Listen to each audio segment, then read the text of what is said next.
Hi, everybody. Welcome to the GCN Push Our Buttons podcast. I'm Pete. With me today is... Hi, I'm Steve. Hi, I'm your black boy, Brandon. Hi, I'm Bodily Boo. Hello. And also...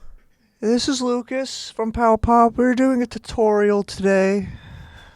And no. If you can't pick up the chair, maybe just leave it on the ground. A little Alan tutorial reference for everyone who knows. If you know, you know. Yeah. Hi, everyone.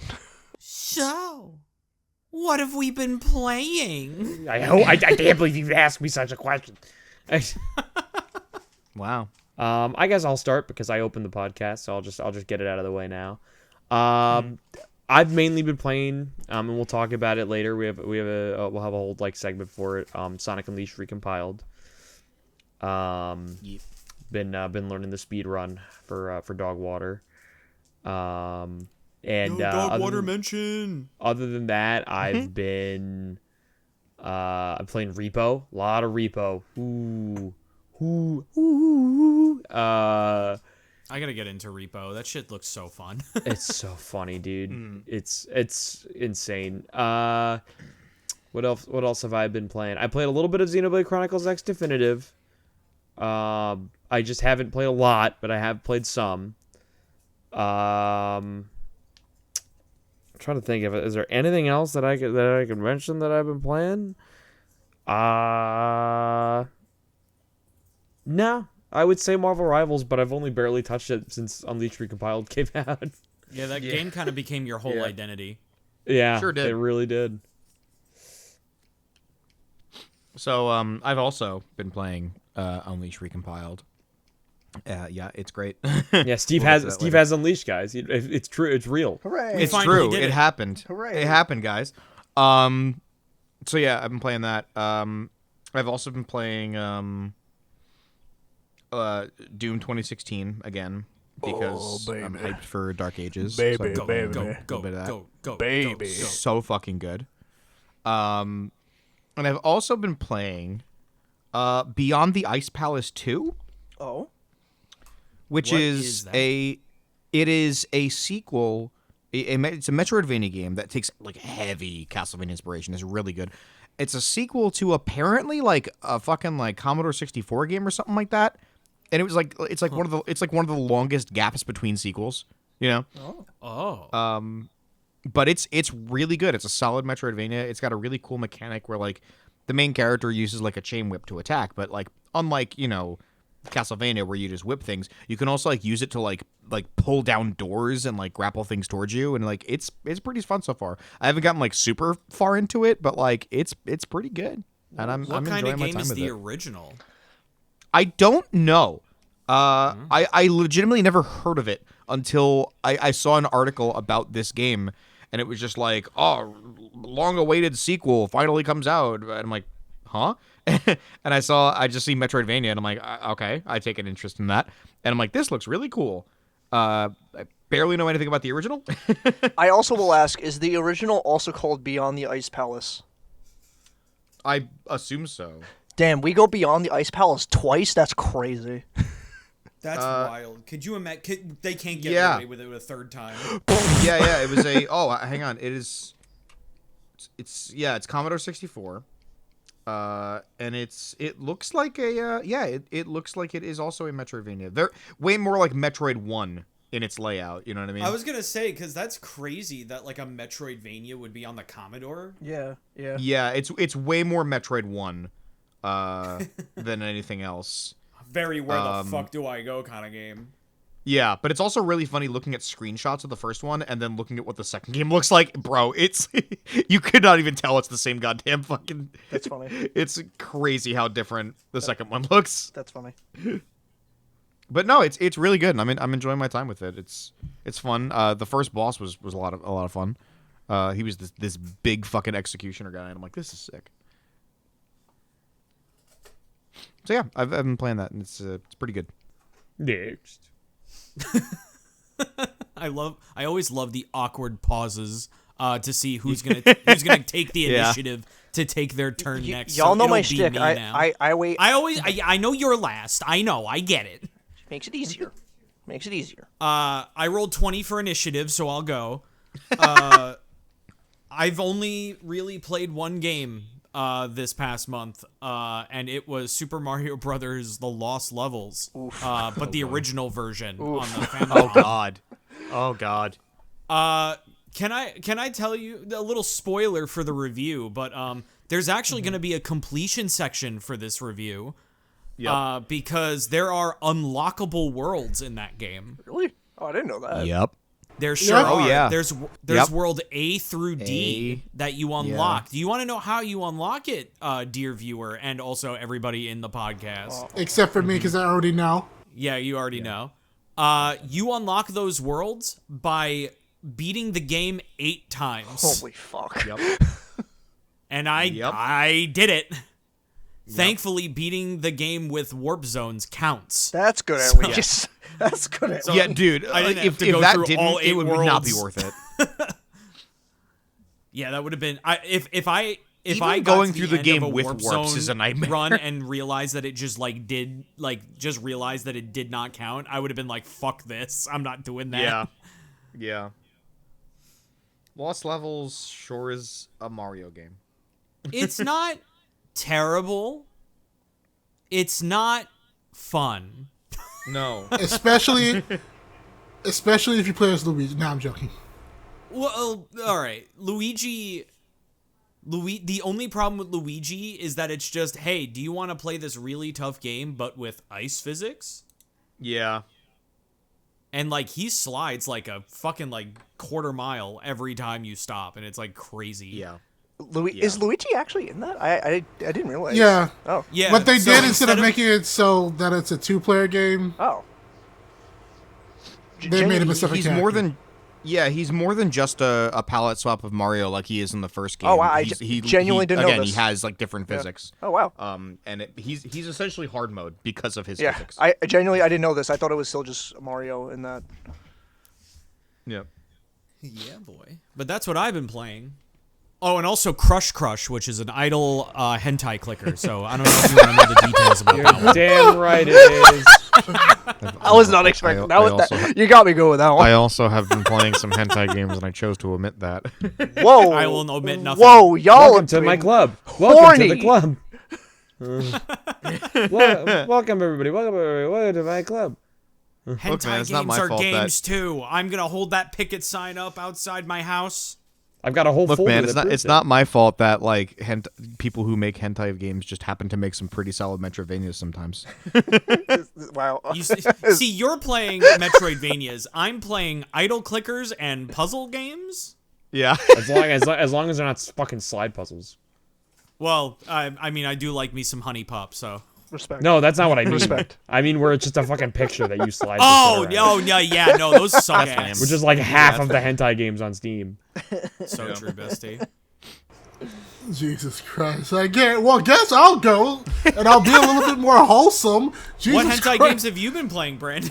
Lovers and Well, you know enthusiast what, space time. Everyone, next podcast, let's talk about the hentai games we've been playing.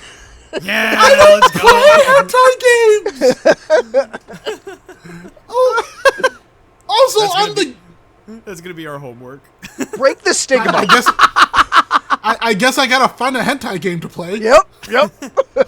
But anyway, so I have been playing a lot of Fire Emblem actually. Oh shit. Oh boy. So I went back to play Fire Emblem Engage because I never actually finished it. I got through like the first couple of chapters, got a little bored, and then went to do something else. But I played that. I've been playing that a bit. It's interesting, but I can see why so many people don't really care for it. I've also been playing Fire Emblem Heroes 3 Houses because I forgot that I got that game. No, it's because like it's. That's the one with Damien from Smosh is the main character. I'm just like, wow. I forgot they made this.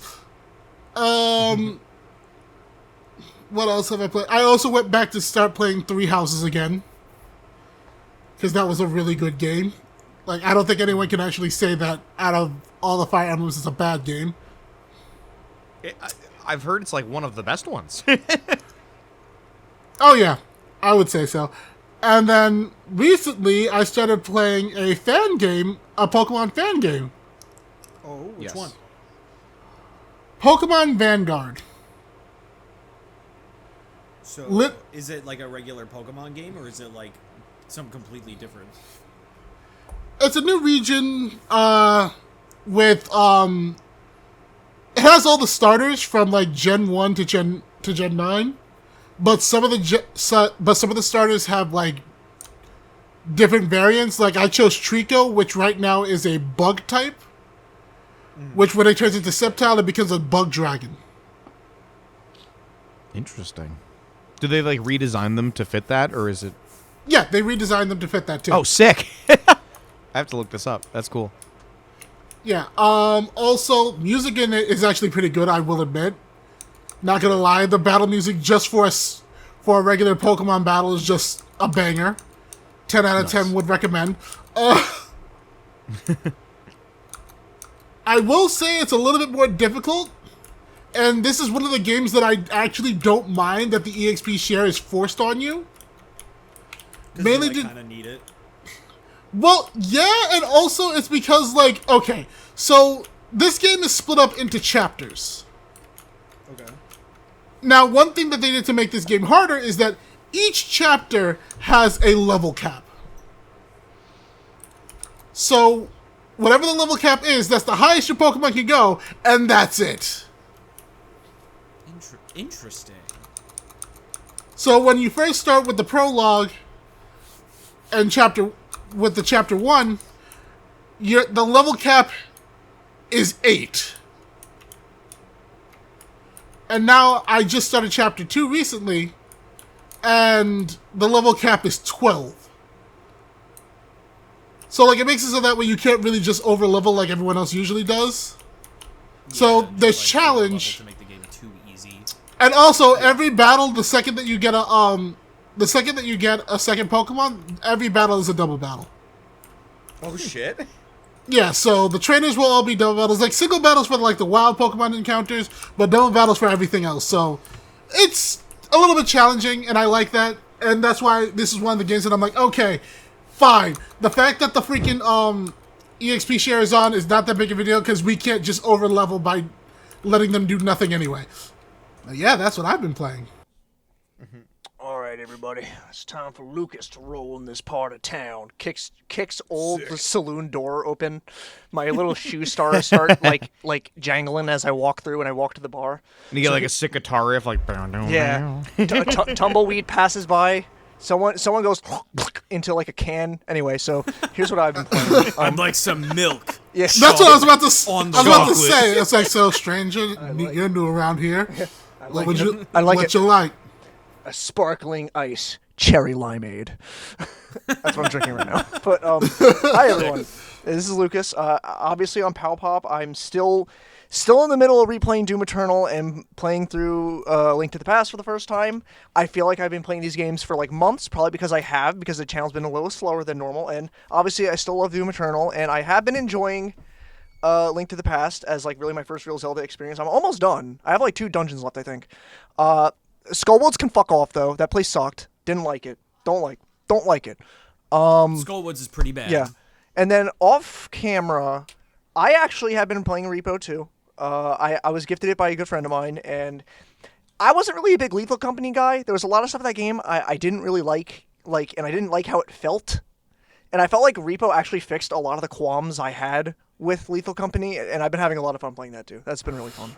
It seems like Repo just is the better Lethal Company. It's not even a better fact that it's better or not. I just think I like it more, to be fair. Like I think like Lethal is still really cool. Like aesthetically, I think the monsters are a little cooler too in Lethal, but also the main thing I've been playing, because I've always been an advocate of talking about trying to play different things, and that's just not even for videos. That's for like everything, like watching different kind of movies, different shows, like get your palette out there a little more. And recently I've been like very like, I want to play something fucking different. I love me some jumps. I love me some shoots, but like I wanted to play something really out there. No, not out there, but like I never really was into. And there was something that caught my eye because a new installment is coming out for it. I've actually been playing a little bit of Tony Hawk Pro Skater 1 and 2. Oh my shit. god. Yo. I was never really a skating kid. Like, I had a phase for a little bit, and I don't really know a lot of skaters besides Tony Hawk, full transparency. I know Bam as well, just through Mega 64 stuff, but, like, I don't really know a lot, and, like, Jackass stuff too, obviously. But, like, I don't really know a lot of the skater culture and all that, and I don't really know a lot of the names of things, but I've always wanted to play the Pro Skater games because, one, the soundtracks, holy.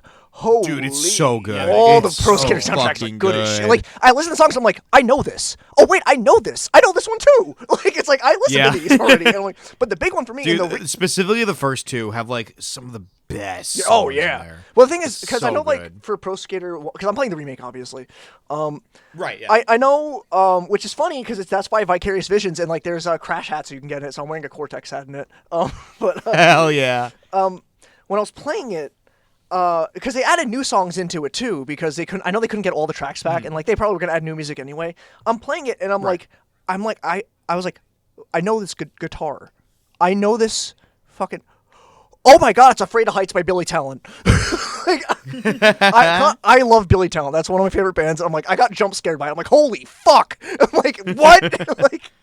And like I'm fucking, and it's just like while I was doing the tutorial and shit. Now, with all this being said, I'm really bad at it. I'm really bad at the game. I think it's really fun though. That's fair. I'm enjoying it just as I said, it's something different. I'm playing something different, you know. Like, and it's like, I really like It's it. also one of I like those to get games good at that's it. But it's like- like there's so much shit that I don't like. It's My brain can't connect the dots a little bit, like how to sequence shit. Yeah, it's definitely one of those games that's like difficult to master, you know what I mean? As someone who has legitimately 100%ed Tony Hawk Pro Skater 2 when I was doing the old completionist challenge. Oh. That was the first time I played that game. Uh-huh. At a certain point, something's just gonna kind of click. Yeah, And then yeah. you're Yeah. going to be fucking amazing. I think what's Yeah. happening is that I'm already trying to do things too quick. I'm already trying to do like combos Yeah. and moves and not landing properly. That's my big. I mean, that's kind of the point. But is that I'm not turning properly enough where I'm not landing forward and I'm still like on my side when I hit ground, so I wipe out, you know. And you got to keep the score going. And it's like remembering a lot of like all the unique intricate moves is definitely a little rough. But that being said, what I've been playing, I've been enjoying it. So like, that's the big stuff I've been doing this month. Like also, It's one of the- manuals, like I said- manuals are huge. I suck at manuals. I'm trying to figure them out. But I will also say, Like I said, it's one of those games that's difficult to master, but once you do, you do. I will say also really quick. I know I was concluding. Because they announced Pro Skater 3 and 4 are getting remade, and yes, they announced a Doom DLC like addition to it. Yeah. And yes, that got me a little more actually. I've always wanted to play them, but that also was another spark that was like, maybe I should. And I was like, all right, I'll play it now. Which also, fun fact, the Doom Slayer actually was in, I think, the PC port of like, I don't know if it was Pro Skater 1 or 2. That actually was a skin, so there actually was precedent to do that also. Yeah. Well, he was just Doom guy at the time, but you know. But that's me. Right. That's what I've been doing. My question is, in the Pro Skater 2 remake, do they have the same secret character to unlock when you 100% the game? I don't know what they might not. I don't know what it is. Probably not, because it's Spider-Man. Probably not. I don't think they have stuff like that because I know Insomniac Spider-Man shows up. Oh my god. That'd be so cool. That'd be sick. That'd be awesome. I don't think so. Probably not. The only reason Spider-Man was in Pro Skater 2 is because it was made by the same company that made the PS1 Spider-Man game. Yeah. Well, I think that's a good way to move on to our next topic, which is Peter. I don't have the thing up. You're the host, Sonic man. Timeline. Yeah, there we go. Okay, so I already have the timeline pulled up so that we can go through it because I know not everyone has gone through it. I went through it thoroughly, actually. I haven't really looked at it at all. I'll be very transparent with everyone here. Dogs. I just heard it was a thing. I never even opened shit for it. I looked at it very briefly. Yeah. And like I said, the only like I was in before stream. Wow, recording. Oh yeah. I looked at it very briefly, and the only thing I really like remember from it is that the Sonic 4 takes place in between Superstars and Adventure. Yeah. And I'm like, that makes sense. All right, so are you guys ready? Well, basically, Yeah. I guess we should explain what it is. But basically, Sonic Team and Sega have finally decided to come out with an actual timeline for the events of Sonic the Hedgehog. So we have all the way from the prehistory, so before even Sonic Classic, all the way up to 200 years later. Oh, wow. Oh god. 200 years later. I don't remember that. Silver. Oh yeah. I remember that. I was about to say, we should all Sorry. remember this. Brain fart. Okay. Move on. So, shall we begin? Yeah, Yes. give it to me. So, first we start off with the prehistory. Destruction and regeneration by Dark Gaia and Light Gaia. At some point, Dark Gaia, which grew over millions of years, destroyed the Earth, and Light Gaia healed it, repeating the same history. So, we're already starting off with freaking, as it's called in Japan, Sonic World Adventure. Right. Yeah. Sonic Unleashed, the prehistory of that. Because that kind of has to be the earliest in the timeline. Yeah. Now we go to tens of thousands of years later. The Ancients and the Chaos Emeralds. Yep. Yep. The Ancients take sense, that'd be refuge on the Earth with the Chaos Emeralds. We all know this from Sonic Frontiers. Yeah, we all played Sonic Frontiers. And we all know that the Ancients became the Chow. Yeah. Yeah.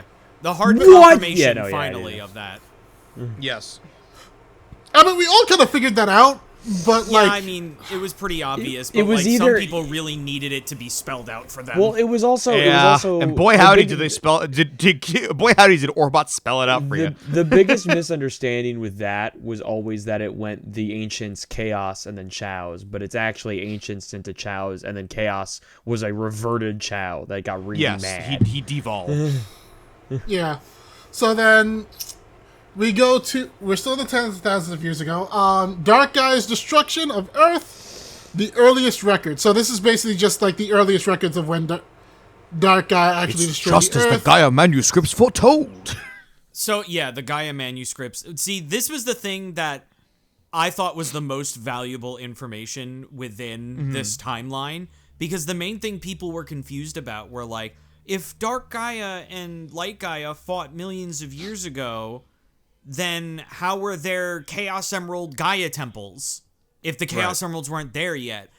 And of course, in Ian Flynn fashion, he's like, well, you see, they fought, the Ancients Again. thing happened, and then they fought again. Which Yeah. makes sense because, like, yeah, the chip says we do this over and over. Yeah, so I'm not surprised that like people just didn't understand that Chip saying we do this over and over again really did mean we've done this for thousands upon thousands of fucking yeah, years. legitimately. And Yeah. it will happen again. Yeah. Yeah, Eggman just kind of did it early in Yeah. Unleashed. That's what happened. And now we get some Sonic Riders stuff with Babylon? the ancestors of the Babylonian bandits washed up on Earth. Oh, sick. So after the whole entire thing with the first recorded history of like Dark Gaia's destruction of Earth, we get the Babylonians actually coming in. So we got two alien races. Let's go. The aliens sure do be coming. Man, if I had a nickel for every time aliens came to Earth, I'd have a lot of nickels. Now we have thousands of years ago. The Echidna tribe is destroyed by the wrath of chaos. Yep. Yeah. We all know. Ripperoni. Classic. We all know this. The freaking. We all know Adventure. The freaking Classic. Echidna tribe fucked up. Yeah, the Pakaka Big Mac over here Pakaka not Mac. giving me the Pakaka special Big sauce. Mac. I'm loving it. Yeah, Pakakamak hit us with the and attacked it. Pakaka Big Mac. 2,000 years ago. Black Arms preparations for invasion of Earth. Yep. So this is when of course, the Black Arms actually decide to go ahead and invade Earth. Which is crazy because they said they're still saying that's like hundreds of years ago. Yeah. Yeah, but this So is that- 2,000 years ago. Yeah, 2,000 years ago. So that's crazy that the Black Arms date all the way back then. Like, that's entirely new information. Yeah. It just goes to show, like, how far ahead Black Doom plans shit. Yeah, literally. You know? What else does he Then- have to do? He's the devil. What's he gonna do? Read the Bible? True. Sure as shit, not gonna. Then Emerald is born. Happy birthday. Oh yeah, Happy the second birthday. the what was it? The second great ancient I thought civilization. it was the fourth great. Yeah, whatever fucking number. at this Yeah, point. in an ancient civilization, it doesn't even say which number. It just says an ancient civilization. Combat robots called Gizoids are created. One of which is later named Emerald. Yeah, that little point. Can I point out? In my Sonic What If, boy, I fucked up. People are gonna put I that. fucked up. I said that Gerald made Gizoid because I forgot that he didn't. He found it. Yeah, He found it. the Gizoid. Yeah. This thing I I made found. that video and then I was like, I'll play some Sonic Battle. Oh, whoops! I goofed up. I'm sorry. I goofed. I made a mistake. Well, this is your chance to rectify it. I made a mistake. I'm not rewriting it. It's okay, man. We all make mistakes. It's not that big of a deal. It doesn't really matter. Yeah. But I know some jackass is gonna come up and say, "Well, actually, it does matter because." Excuse me. Squeeze me sauce. Awesome. But anyway, 50 years ago, Oh, is that Shadow? Black Doom and the Dark Pact. Shadow. The Faustian deal. Yep, this is when Shadow was created. It's our favorite Shadow. Our favorite boy. They gave Where birth to is Shadow Shadow? today. And then we have the Ark Destruction incident. Yep. Whoops. Which one? The Giz- The one that killed the little girl. Well, no, well, 'cause there's actually, the Gizoid. no, because it's Oh the no, Gizoid. it's Emerald, isn't it? It's Yeah. the Gizoid first. Yeah. Yeah, that's why I said which Gizoid one. first, Yeah. Gizoid fuck shit up first. And then Gerald, the gun raid. there's a guy outside the Ark finishing the repairs. Like, finally, the Gundraid shows up. No! Fuck. No, yeah, and they say it's one of the reasons why Gun intervenes.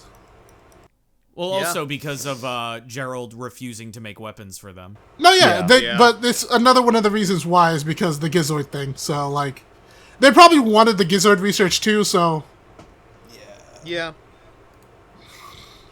and then we all know everyone's favorite thing: Yeah. Maria is killed in a sudden gun attack. Woo! Yeah, baby! That's what I was waiting for! This is all about.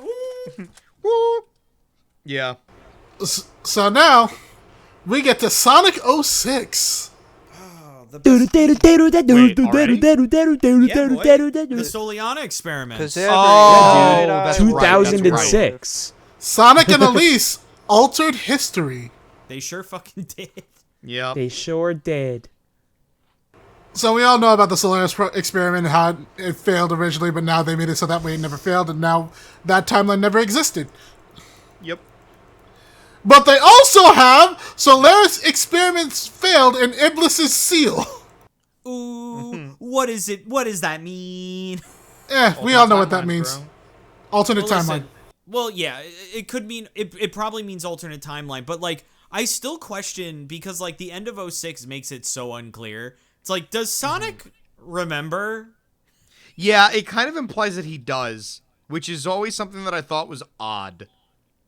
Yeah, because he's the only one who does. I mean, Yeah. maybe because he was the one that blew out Solaris. I No, don't know, man. Elise I always was. think I But always thought but Elise was Elise did it. Elise didn't remember either. I always And figured but she was the one who blew it out. Sonic listen, didn't even do it. I figured the implication was at the end of 06 that Sonic has like a faint like feeling towards Soliana and towards the event going on. Because he shows back up again at the ceremony that started the whole event, the whole game. Right. So I think that there's like, you know, because they don't like look at each other and go like Elise, Sonic. There's like a faint unknown going on where there's like this seems it's deja vu. It's like, aha, she seems familiar. But also, hang on. Yeah. Also, think about it this way, right? they rewrite the timeline, but those events of the festival still happen. And Sonic was already in Soliana during that festival, so I guess he was just there. Yeah, he's just Yeah, there. he was So already he there. probably was already there, But and also, there was like some calling, I guess. I don't know. No, I said like a also- deja vu. but also, to play devil's advocate of, oh my god, hottest take in the world, Sonic 06's story makes no sense. Correct. Why are they having the festival? Oh my god. Like, Oh my the point of the festival was to celebrate, like, satiate the flames of disaster. What are they celebrating now? Wade Whipple? They could Hell be just the yeah. fact that the experiment Oh my God. succeeded and it became Yeah, like sure. an anniversary thing. yeah. Or just like, oh, we did the Solaris experiment, or there is no Solaris, so it can't even be that. Yeah. I don't know, man. We like to light big fire. Yay! Oh my Yeah. god, yeah. Oh my god, Sonic 06 makes no sense. Maybe it's no her way. coronation. I don't know. Huck, cluck, cluck, All right. yeah. Moving on. Now we finally get to the classic Sonic era. Woo, Hey. baby, yeah, woo, baby. Sonic yeah. 1, baby. Where we go. Dr. Eggman attacks South Island, Sonic 1. He sure did. Sonic rescues Amy, who was kidnapped by Metal Sonic, Sonic CD. Oh Yep. yeah, Death Egg crashes into Angel Island, it sure did. Sonic the Hedgehog 2. Recover the Master Emerald, prevent the Death Egg Fortress from reviving, Sure which did. is Sonic and Knuckles. Oh yeah. And then we get to Sonic Mania, the mysterious secret stone, Phantom Ruby. Yep. What does it do? Nobody knows. They actually even added freaking the fateful battle over the Phantom Ruby, which was Sonic Mania Plus. Yeah, because Sonic Mania Yep. Plus takes place after Forces. Well, Yep. yeah. Encore Yeah. mode and shit. That's what I mean, is the encore Yes. mode. Yeah, it's the Encore mode, so they go through that again. But then we get to Superstars. Dr. Yeah. Eggman invades the North Star Islands. And then they fought a dragon. Yeah. And Trip was there, and I love her. And then the two games that everyone dislikes. A fierce battle between Hey, the hold up, hold resurrected... Go ahead. Go ahead. A fierce battle between the resurrected Metal Sonic, Sonic the Hedgehog 4, and Sonic the Hedgehog 4 Episode 2. Okay. Episode 2 rules. Yeah, episode Just 2 is saying. fucking awesome. Episode 2 is Yeah. really good. And episode 1 is my favorite game ever. No, I'm kidding. I love running on cards. Yeah. Episode I 1 love- is not great, but I don't think it's like awful. Episode 2 I is love actually pretty synth. Yeah, Let's episode be 2 honest. rules. The worst part of Sonic 4 Episode 2 is that it's Sonic 4 Episode 2. I don't like the part in Correct. episode 2 where the Jedi are just waving their lightsabers around in the Coliseum. It's a That's very, so Yeah, it's a I very, didn't really like that either. I don't like when Sonic said that he hated sand. yeah.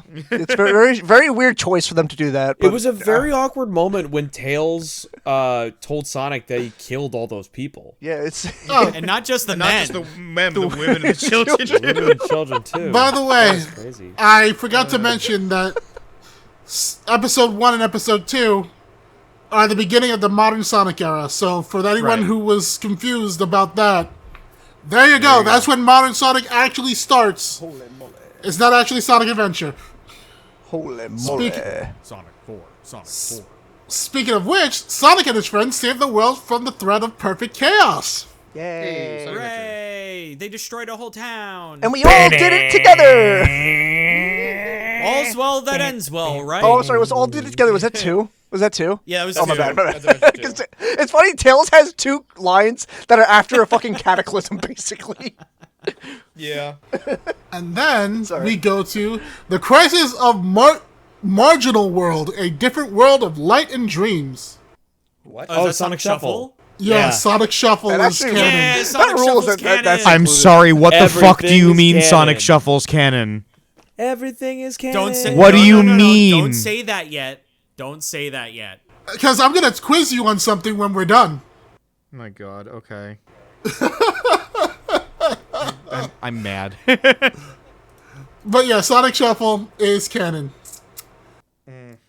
Let's go back to Imaginary World. Sonic Adventure 2, Shadow Awakens. Shadow. Y'all know the story of Sonic Adventure 2. We all love it. We all saw Sonic 3. Cream and Cheese's first adventure. That's Sonic Advanced. Advance 2. Did you say Advanced 1? Skipping over Advance 1, I see. Oh, weird, right? Oh, is that actually... Okay, we're going. Sorry. We're going to keep going. Sorry, I'm not saying a word. I apologize. Oh, interesting. Rebellion, a masterpiece. Who wants to guess what that one is? That's Sonic Heroes. Yep. Yeah. Yep. Because it's That's an Metal easy- Metal Sonic yeah. who has regained That's his my sense boy. of self, rebels, and imprisons Dr. Eggman, and then they all go on an adventure. Who wants to guess what's after that? After Heroes? Yes. 06, right? Oh, no, it's Shadow. It's Shadow. Oh, you're right. I'm sorry. Shadow the Hedgehog. I'm stupid. Yeah. Shadow repels Black Doom's invasion of Earth. Yeah. Right. The Black Arms Then returns. Sonic 06. No, you're wrong. What? Yeah, it's Sonic Advance 3, isn't it? No, you're wrong. Oh, Rush! Oh, It's Sonic Rush. Battle. Battle. Oh, you're right. How could I Okay, forget Sonic Battle. Battle? Okay. Yes, okay. Then... No. Sonic Okay, Advance fuck. 2.5. Sonic Advance 3. Yeah. Okay, Sonic Because General, Battle, because Sonic Advance General, 3. dude. Right, General. Then Sonic Rush. It's funny because in the Japanese version, he's not called General. What's he called? Like Zamel or something like that? Zamel. Yeah. Ziemel. Like, there are a couple of names that are different in here. Like, Emerald is not really Emerald. They call him ML. Yeah, that one I knew. What else was there? I'm not going to go through it, but, like, there are some names that are different. Some names that are, like, Elise and Eris. Yeah.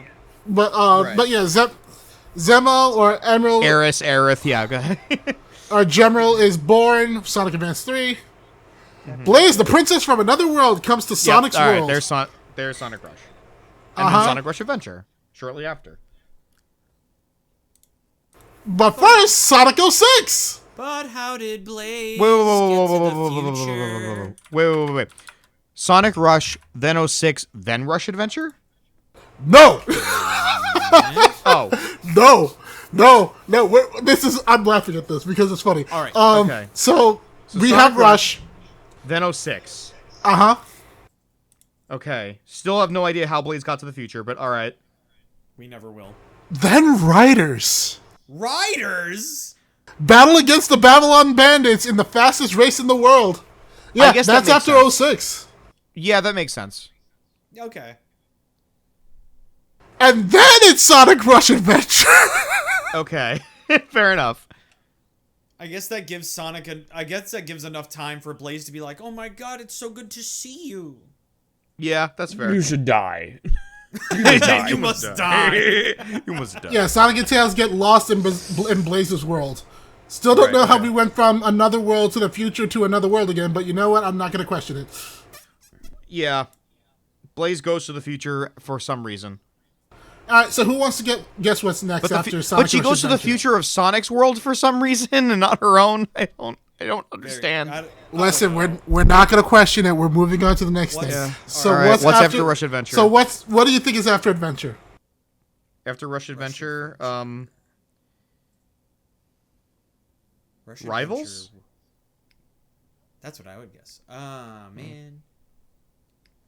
Mario and Sonic at the Olympics. I actually don't remember. Sonic Riders Zero Gravity. Oh, yeah. Duh. Well, now I feel fucking stupid. Yeah. Yeah, just put the fucking donkey ass. Yeah. As I'm going through each list. Rampage of the Sky Ruins, Babylon Garden. So yeah, we have the whole entire thing with the Babylon Rose and the Ark of the Cosmos. The Ark and the Cosmos. Squawk. That's my birthright. Then we get to what's going to be in the next segment. Free Riders. No, No. no. Sonic Unleashed? Yeah, Sonic Unleashed. Yeah. Is forcibly reawakened by Dr. Eggman. And Sonic becomes a sexy werewolf. I mean, a werewolf. No, you said it right the first time. No. He becomes a sexy werewolf. Commit. Yeah. Okay, yeah, I'll commit. So yeah, Unleashed. There we go. Unleashed. All right, what do you think is next? Rivals. No, what came out after Unleashed? Wait, actually? Colors. Well, Actually- what actually came out after Unleashed was Secret- Sonic 4. Wasn't it Secret Rings? Technically, Secret no. Rings- No, Secret Rings was 06. Oh shit. My bad. It Anyway, was after 06. Colors? anyway, it was Colors. Oh. It was colors. Yeah, I said colors before. Yeah. Okay. Yeah, so friendship with the alien wisps. Yay! I hate him. Okay. Next after that, Sonic X Shadow Generations. Okay. Oh, yeah. Yeah, Sonic because Generations. technically Sonic Generations is looped in there. Yeah. Yes, Yes. they literally have it where they put both points, like 2 Sonics, past and future, and then a fleeting moment of darkness and light is resurrected. Okay. What a poetic way to put it. Okay, I already have things to say, but go ahead. Yep, don't worry. We're going. After that is Sonic Free Riders. That's funny. Free. Why did that game have to be in the timeline? Because, hey man, if the other 2 Riders games are, the third one's gotta be. I know. The 6 demons betrayed Dr. Eggman. Let's That's fucking Lost go. World. Let's fucking go. Oh, I know someone's gonna get mad at this baby. King Dodonpa holds a car race in Donpa Kingdom. Team Sonic Racing. Wait, so they're saying Wait. Team Sonic Racing takes place before Before Forces? Forces? It takes place before Forces. All right. I guess that's why Infinite's not there. Because right Well, after he's that also is Forces. maybe dead, possibly. Who knows? Huh. Right after that is Forces. Okay. Okay. Well, of course, Dodonpa was actually the key component of unlocking the full story of Sonic Forces. Dodonpa, Okay. he's the key to all of this. He's the most important Sonic character of all time. Sonic and his avatar. His avatar. Team up to free the world that was 99% conquered by Dr. Eggman. Then we get to a mysterious girl holds Knuckles captive in cyberspace. That's she Frontiers. does. Oh, that's the prologue. prologue. Sonic Frontiers, was it Divergence? Yeah, it was Something like that. Some cool sounding word. We have Sonic and Sage protect the world from the end. Yeah, it's And that's Frontiers. And then finally, we're at 200 years later. Oh Silver. boy. So they have it where the future world before the change and the future world altered. Okay. So the future world, we all know exactly what it is. Blaze and Silver have to fight Iblis, blah, blah, blah, yada, yada. And then altered future. Due to Sonic and Elise, or Ares, changed to history, the calamity of fire no longer exists, and the disaster itself has not occurred, leaving the world in a state of peace. And that, my friends, is the end of the Sonic timeline. Now, I have a question for y'all. I have a What question. was too. missing? What was missing? Advance. A lot. Sonic Riders. Sonic Rivals 1 and 2 Yeah, were Steve- not there, Steve's which You're is right. weird because that's supposed to be Both Silver's first storybook canonical games, too. appearance after yeah, 06. both storybook games are also missing. Yeah. Both storybook games and Sonic Advance 1 for some reason. Yeah, that's what I said. Yeah. I'm like, why is that? That's not like there? the weirdest one. That one's Yeah, like, but Yeah. also not entirely because nothing really happens in Advance. know, I I understand, know, but but- like if they're gonna put in Sonic 1 and just say Eggman attacked this place and Sonic beat him. Yeah, but you can't not do Sonic. But you 1. can't It's skip Sonic 1. Yeah. Well, I know that, but like if you can put in a simple blurb like that, you can do the same for Advance. Same for 1. Sonic Advance, yeah. Can I be real? I think it would have been fucking hilarious if they just didn't include Sonic 1. They just ignored Sonic. For some reason, they didn't do Sonic. I thought it would be so funny. I would respect The only it. Sonic Really game that funny. isn't canon is Sonic. I would 1. respect it. I think What? that'd be so fucking funny. That'd be funny. So yeah, Yeah, no, there's no 6 Chaos Advance Emeralds 1, in that game. no Advance 1, no storybook games, no Rivals. That's Guys, really weird. we're Sonic Labyrinth. Who cares? Where's Supersonic Flash? Oh, okay. Super Okay. Sonic So Flash. so Sonic Rivals So Sonic I think Rivals, which is supposed to be it's Silver's Ultimate first Sonic canonical Flash. appearance post 06 isn't canon, but Sonic Shuffle is canon? Guys, I need y'all to, like, y'all are all talking at the same time. I can barely hear one of you. Bark, bark. All right, Steve, go ahead. So Sonic Rivals, which is supposed to be the fucking canonical appearance of Silver post the rewritten timeline, isn't canon, but Sonic Shuffle is canon? That's right. Yeah. That's stupid. Peter, what were you saying? Stupid. Oh, I just made a stupid. I honestly just made a stupid joke. I wasn't really saying anything. I'm sorry I couldn't catch it. Just that everyone was talking at the same exact time. Arf, bark. Lucas, I love you. Damn, that sucks. I'm sorry. But in all honesty, I think the timeline is all right.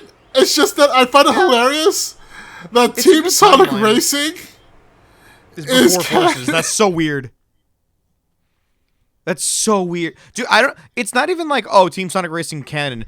I don't care. Sure, it can be canon, whatever. What confuses me is that it's before Forces. I mean, I guess there's really nothing in the game that suggests that it can or that it was after Forces. True, but it's just kind of strange. It could also be the reason why this also could explain why the Wisps are still. I guess. And they're not, like, controlling the Wispons, I guess.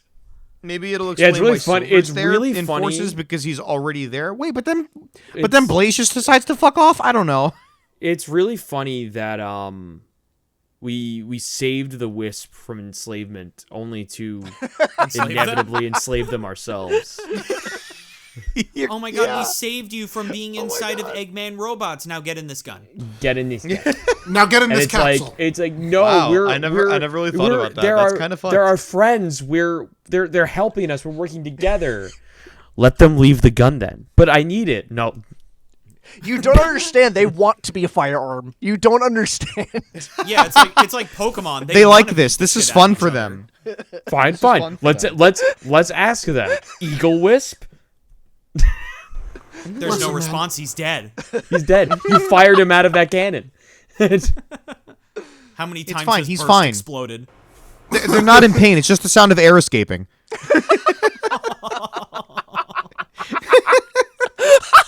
Like a fucking lobster. Yeah. Oh my god. Did you just knock the wind out of me with that? But yeah, that's the long ass Sonic timeline. If you have a problem, go ahead, Lucas. That was me. I just will say one thing about this. I did not mean to cut you off. I didn't realize that. But No, go ahead. I will be transparent here. Sonic Timeline to me has always been kind of all over the place, so it's never something I took seriously. I do think it's really commendable that they are trying to make it make sense, you know? But I feel like there's always just going to be weird inconsistencies. Also, they just they just excluded random games, so it's just like, whatever. Like it's. I mean, to be fair, like when it comes to timelines, there's always going to be weird inconsistency. Yeah, I mean, look at the fucking Zelda timeline. Oh yeah. 100%. Well, I mean, also, like these Sonic games are not made with like continuing the story in mind. At least before Frontiers. That's kind of what I'm. That's kind of what I'm saying too. That's kind of what I'm. You said it in a better way, to be honest. Is like a lot of the games were not. Some of them were obviously, but a lot of them were also made under like the guise of like. I mean, like again, as we know, SA2 was like potentially the final game in the whole series. Yeah. Like it's. But also, like I feel like you they were bought out of debt. Theoretically, like put the games in a timeline where it would make sense. Yeah, and I feel like for most of them, you can do that, and it would make sense. Yeah. But then Sonic 06 just kind of fucks everything up. It do a little bit, yeah. Yeah. Yeah. I mean, I remember If back in the honestly, day, if not for Sonic 06, the timeline would probably be a lot more coherent. Well, yeah, because I was even subscribing to the theory that there was like many split timelines because of both 06 and Forces even. But yeah, there was like a theory that it was like once Sonic comes back from Forces and does Encore mode, that started like a new line of like, okay, so it's Encore mode and then Superstars is in that timeline, but then that got immediately debunked when they did I'm really that glad. Tales Tube where they literally remembered doing it. Yeah, I'm really glad because I always hated that fucking theory. I thought it was so dumb. And like At first, it it's seemed like the only one that made sense. I know, but like I still hated it. I'm like I hate the idea of classic Sonic being a separate dimension. It's the fucking past. Yeah, I think that's lame too. Call I it the was thinking lame. past. Well, Sega needs to actually just make the distinction between past and alternate dimension, because I think they genuinely just don't know that those two things are two different things. Honestly, because they've done it twice. Yeah. That was the Sonic timeline. If y'all have a problem with it, talk to Sega. I have nothing to do with this at all. I will make sure to harass Ian Flynn's Twitter incessantly and tell him that he's smelly and that he stinks. What? Everybody else on Sonic Twitter does it. I know. Whenever that man fucking sneezes. I know. We'll get to that. Dude takes a shit. Dude takes a shit. Hey! You fucked up. What the hell did I do? Where does I just that take took a place shit. on the Sonic timeline, Ian? Where does that shit come into Tails' lore? Anyway, we'll get to that actually after this next segment. I'm going to move it up. But first, Steve, Peter. Me first. Tell us about Sonic. I was about to say Lost World for a second. Jesus Christ. That's my job, all right? That one's my job. All right. Oh my god. Sonic Unleashed Recompiled. Let's hear it. Pause. Steve. Everybody pause. Paused. I am having an insane fucking sense of deja vu. I feel like we talked about this already. We did not. No, we didn't. What? Sonic I don't know Unleashed why Recompiled. part of me feels like we talked about this on the last episode. We didn't. It didn't know exist why. yet. Is this a bit? Yeah. No, I'm didn't exist dead yet, Steve. serious. That's wild. And I'm being serious with you. We have not talked about it. It's just that the second that we finished the podcast, like couple of days later, this came out. Okay. And It's that's true. what Okay. happened. Wait, no, it's because Dark Gaia and Light Gaia have fought for millions of years. Right. It's happening again! It's So happening listen. again. Yeah, no, I So- just had like a weird Mandela effect where I'm like, I For, swear we talked about this on. All right. Anyway.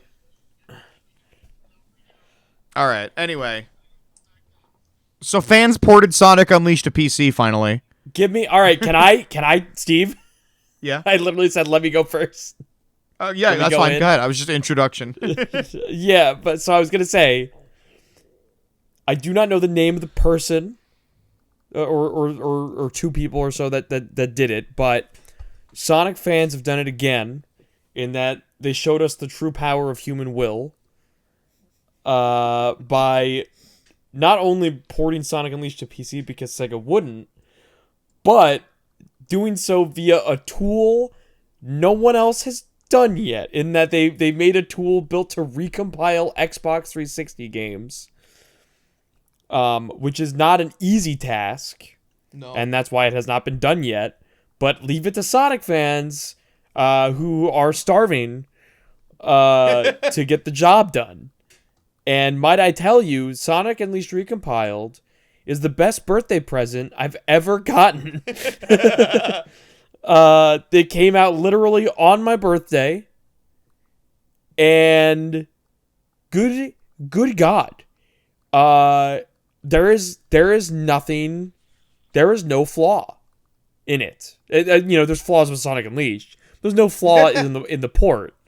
It is perfect. Like you can have it up to higher frame rates. Now, granted, the higher the frame rate, the performance might take a dip, but like that's like any game. Yeah. Keep in mind, like the closest we got to emulation for Sonic Unleashed was you can emulate it and it works sort of, but every now and then you got to press a button to clear the visual cache, otherwise you're gonna have vertex explosions out the wazoo. But now, like, Adabat Day is 60 FPS on PC, which is crazy. It's wild. And as I said earlier, I've been playing it since it came out. I mean, it was the thing that took me off Rivals. Yeah. It grabbed me by the neck and went, "You're playing me now," and I went, "Oh, okay." The only thing that's gonna bring me back to Rivals is Twerking Venom. Hell yeah. Um, Good answer. He's on his way. he's coming. I'm coming. But Hell yeah. I've been learning the speed run. I've learned the speed run more or less. I got the game down to like just over 3 hours, which is crazy for Sonic Unleashed. But yeah, I mean, I think I nearly cried when I first loaded the game up because I was like, this is insane. Like, Sonic Unleashed to me, and like I know that like my favorite Sonic game right now is Sonic Shadow Generations, but like realistically, Sonic Unleashed feels to me like the most effort Sega has ever put in to Sonic, because there's so much passion, there's so much polish, there's so much thought and detail put in. And it's still like the most beautiful game. Yeah, it's crazy how like, and don't get me wrong, Sonic and Shadow Generations looks fucking amazing, especially the Shadow Generations portion looks absolutely incredible. But it's wild to me that a game from 2008 is still the best looking Sonic game visually. It's crazy. Like, they really fucking cared, man. Like, they had that was the first time they used the London Philharmonic. Yeah. And they've used them more since, and it's just a beautiful thing. Like, to finally have like a replayable, like don't get me wrong, I loaded up my PS3 like I did for SGMR, but like that's not that great. Yeah. Like let alone the game has aged. My PS3 has aged. The poor thing is coughing its lungs up like the fucking AC unit in Brave Little Toaster. What do you have to say about it, Steve?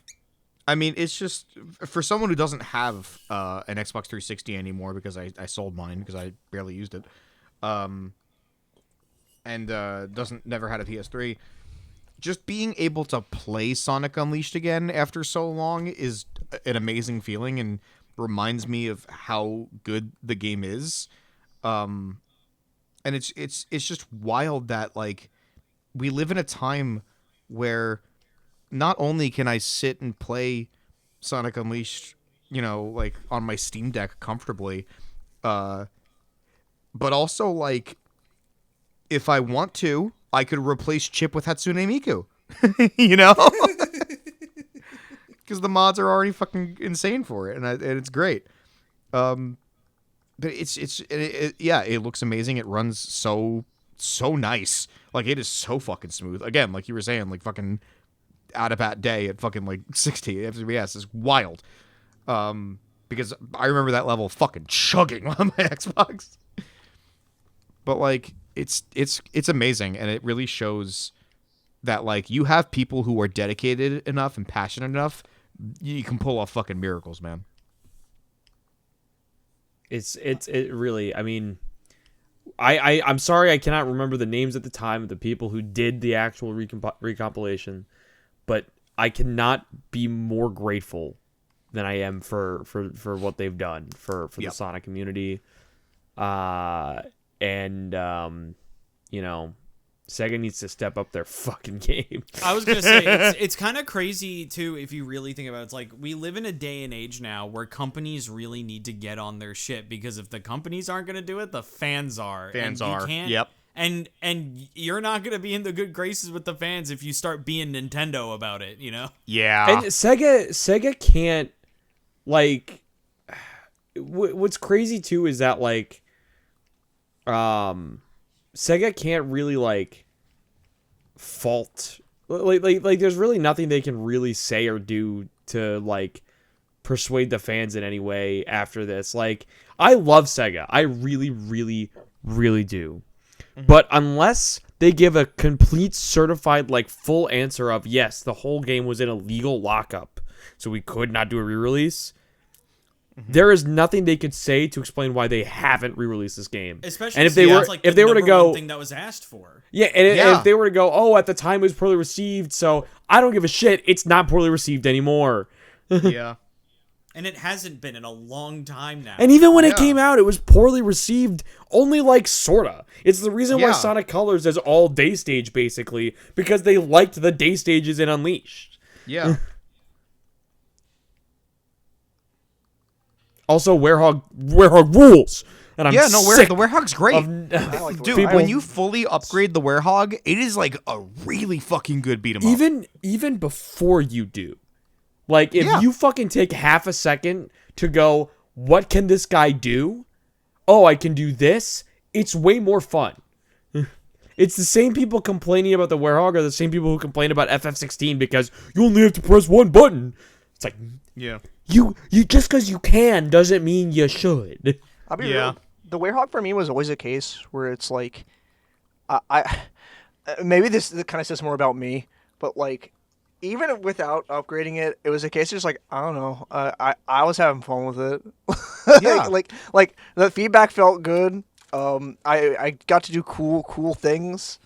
The battle theme is bopping. Maybe plays a little too much, but it's bopping at least.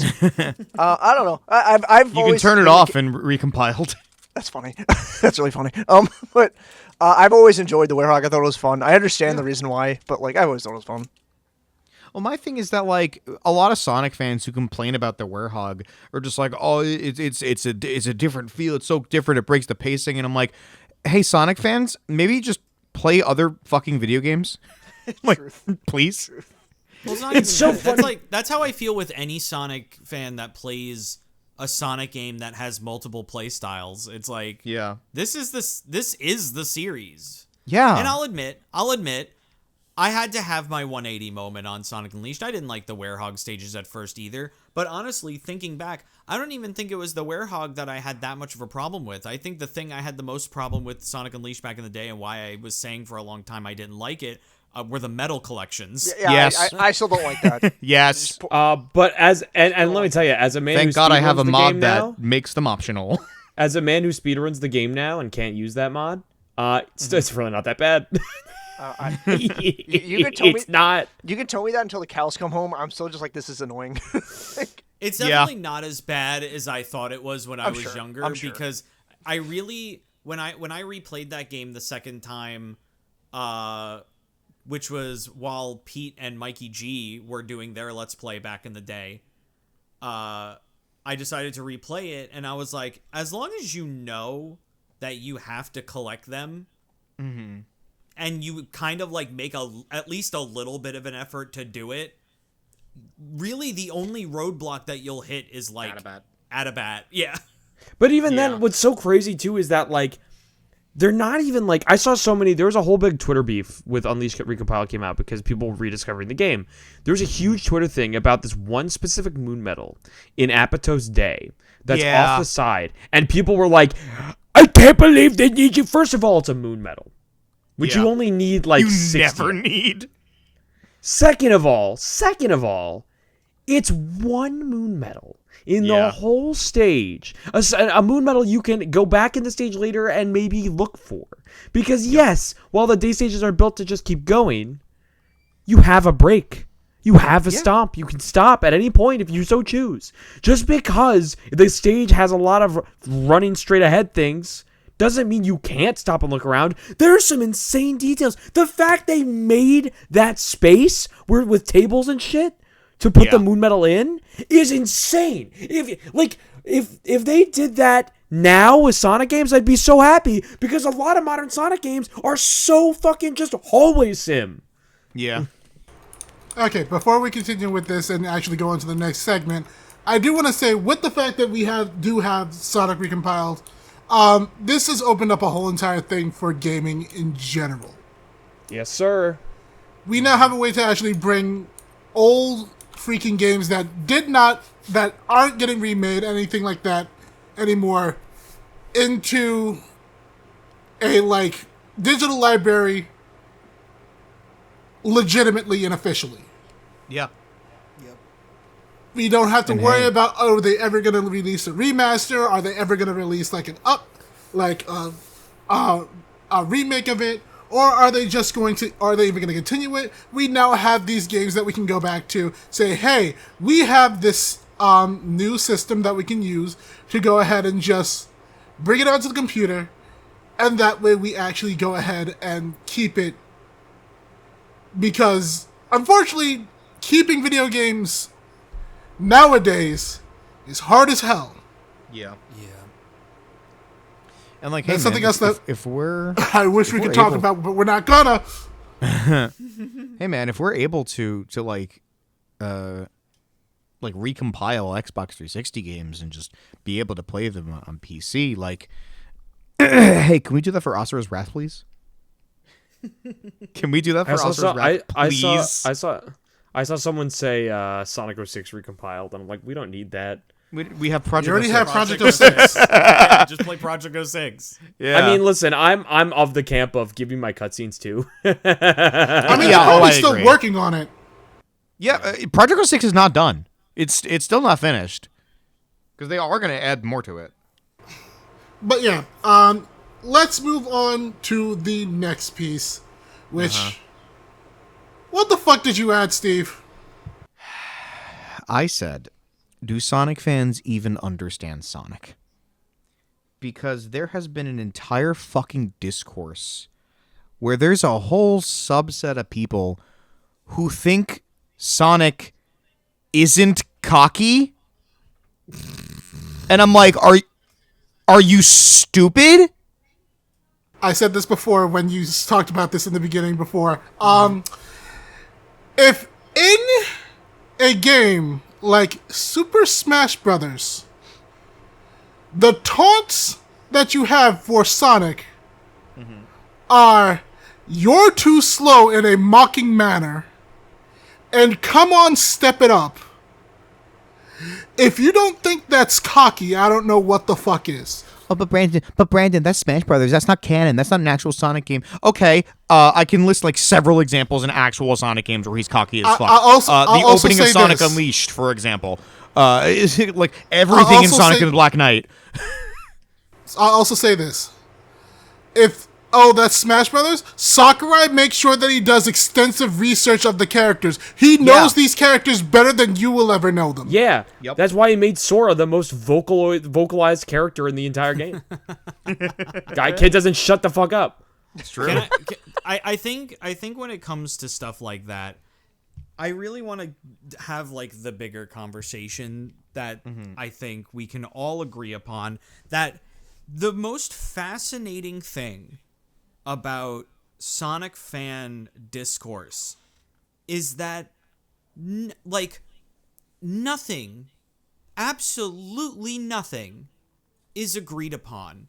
And it's so, this time it was, is Sonic cocky, which is weird. But then, before, remember when you couldn't even say the word momentum without a Sonic fan getting triggered? Yeah. People were like, is Sonic about speed or momentum? And it's like, both? It's like, have you played a Sonic game? Even classic Sonic? What are you talking about?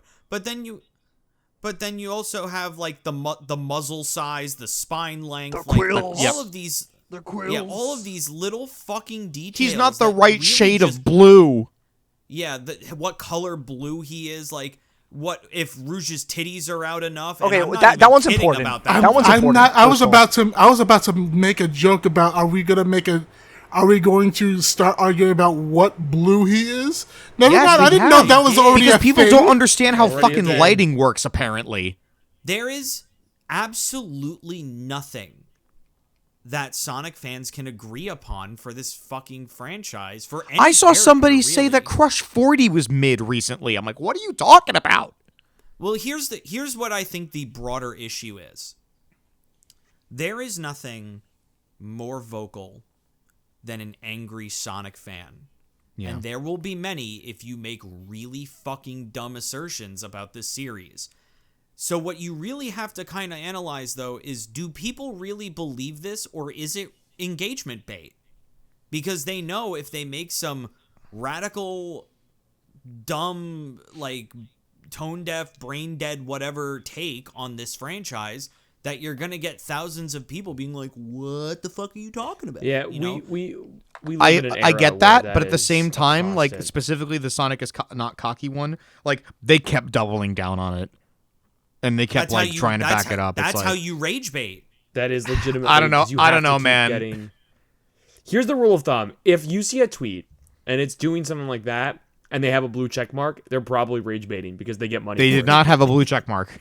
Well, also, what you also have to understand about the art of rage baiting, if they're not even willing to have the discussion, like if people are in their comments being like, well, here's like some evidence of why I think that that's not a correct assertion, and they're not even entertaining the idea, that's rage bait.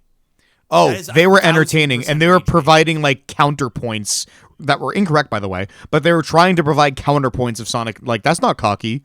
And it's like, bro. But that's the thing. Like, I don't know. I can't take an argument like that seriously, you know? Well, yeah, because it's stupid. Yeah. But like, regardless of if you can take it seriously or not, there's still a chance of they're actually being serious about it. Yeah, I've there seen is a it chance way of them too being many serious about times. it. And like, honestly, like I get what you're saying about rage bait, but it's the Sonic fan base. I've seen it way too many times where they were being serious for me to not believe that they're being serious. Well, also the problem, and like this is going along with my point and yours at the same time.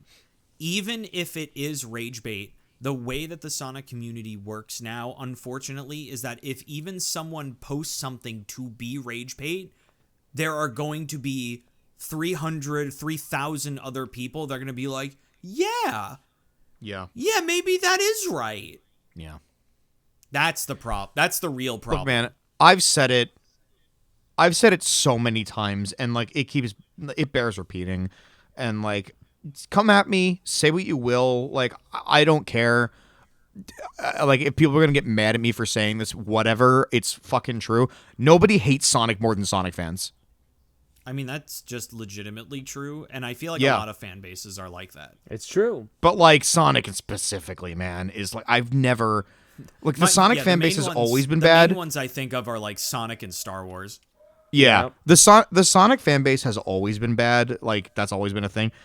I think it's the worst it has ever been right now. I still would not say that. No, I would 100%. I've seen so much where I'm like, it is the worst this fan base has ever been, where they're sending fucking Ian Flynn death threats because they don't like his writing.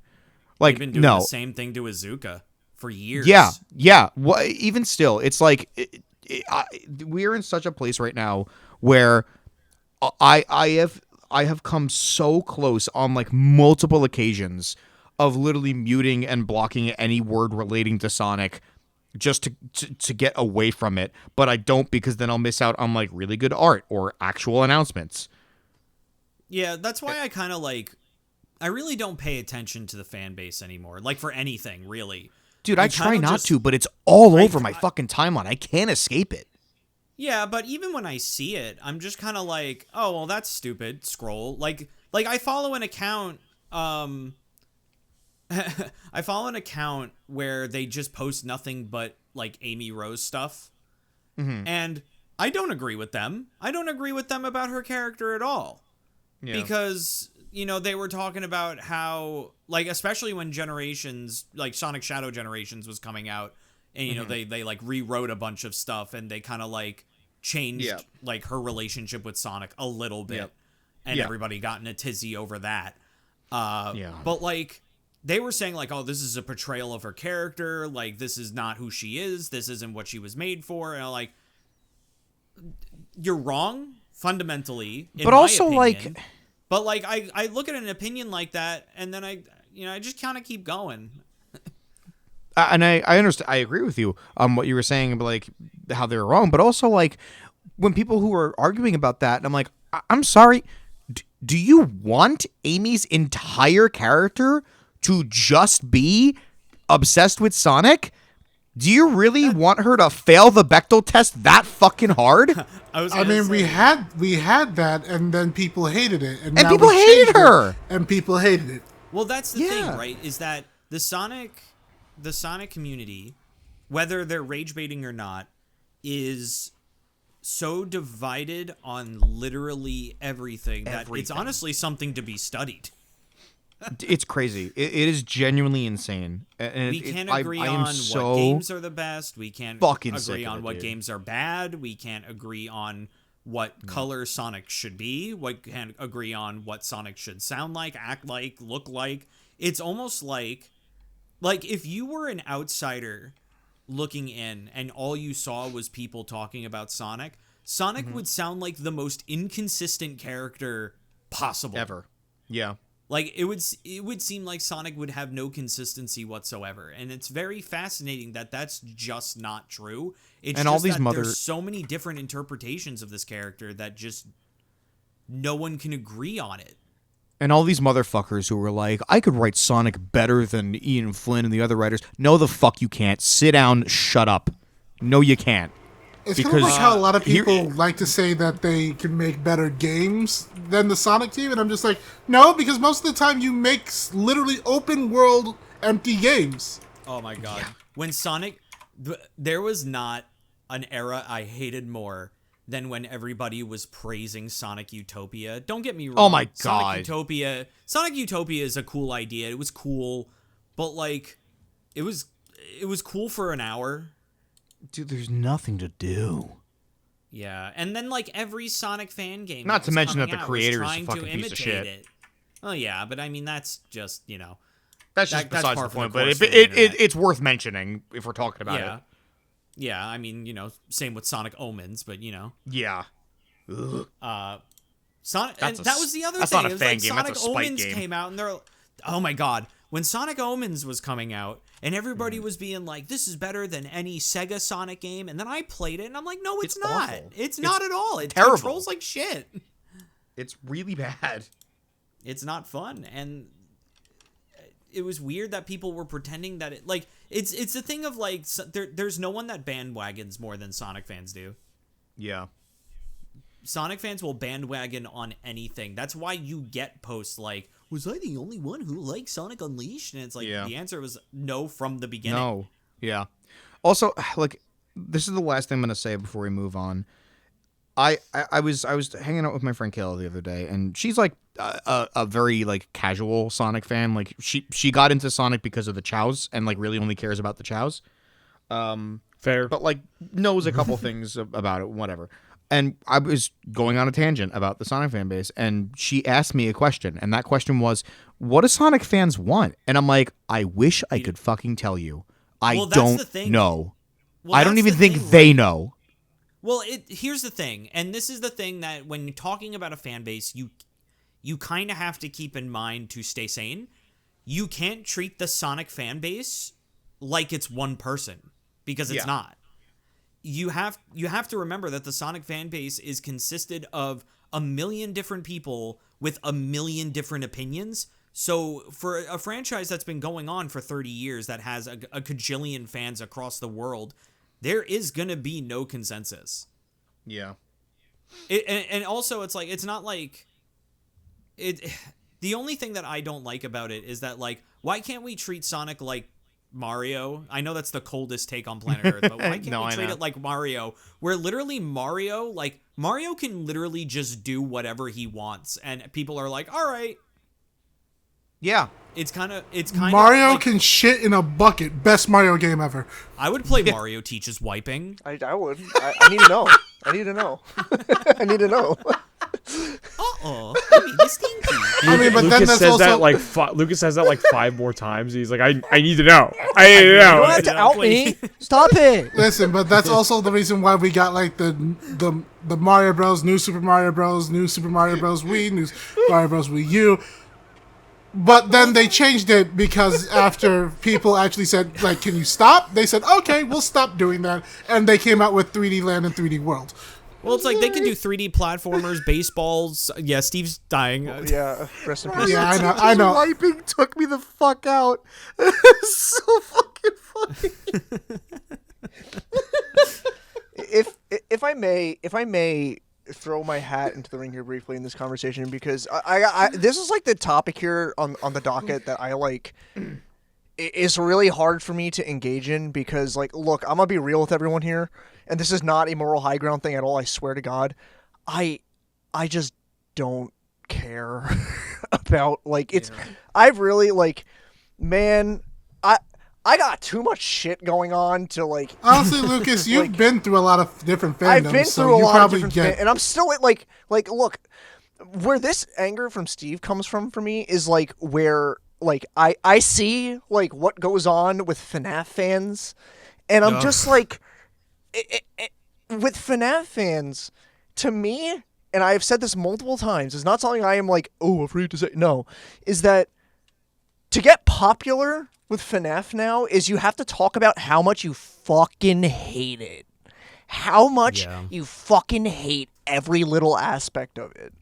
It's kind of sad. I don't want to do that. Like people are like I'll talk to people like, oh, Security Breach is so bad. You like it ironically, right? I'm like, no, I actually have fun.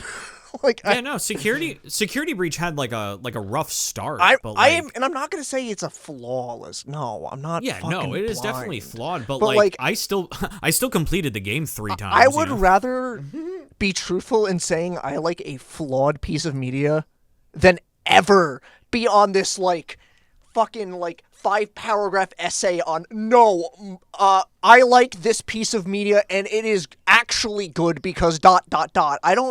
I don't need to do this. I don't need to prove this shit to anyone. All right, like if I play something or watch something and my heart is like, damn, that's kind of fucking cool, I'm not gonna lie to myself about it. But like, yeah, if you enjoy something, regardless of what people say. It's your own opinion. That's why I will never jump on the whole like Forces is garbage. I like it. I have fun with it. I don't care if every other Sonic fan disagrees with me. It's literally not that bad. At least I didn't think so. So like I'm not gonna fucking pretend like it's the worst thing ever made when it's literally not. Yeah, and all joking aside, like on the subject of Forces, it's like I don't think it's a very good game, and I'm one of those Sonic fans that don't like it, but I'm not going to fucking fool myself into thinking that Sonic Forces is the worst Sonic game of all time. It's really not. Listen, we make a lot of jokes Dark about Brotherhood Steve exists. We make a lot of jokes about Steve liking Forces, but it's all out of love. Yeah, at the end of the day, it's like we're not like invalidating Steve's opinion. Yeah, like, we're not invalidating anyone's opinion. Our opinions are our own. But if I may just continue where I was kind of going off of exactly. Yeah, where it's like it's that, but it's also just like really I cannot stress to you enough about this for anyone listening right now and everyone in the chat. You really got to learn how to filter that shit. I know it's hard. Believe me, I know it's fucking hard. But like, it gets so much easier to just like, and honestly, like even if it's like a case where it's just like you don't want to see this shit, just hit that block button. Like it's like you don't gotta tell me. I know. I like. I know it's like hard. It's hard though. Like really, like even as me, someone who is so like anti-fandom shit. Like I have said on so many fucking things that I'm like, I don't say I'm part of fandoms. I think I understand there's a lot of people who need that sense of community and need that sense of like having like a name for your, like, I get that. I don't fucking want that. All right. I'm just a fan of things. I like a lot of things. And I think it's really weird. I don't want to say weird. That's not a nice way to put it. I think it's just really limiting yourself when you're like saying like, you're so hyper-focused on one specific thing when there's so many other millions of things out there. Like, you don't have to be hyper-fixated on one thing all the time.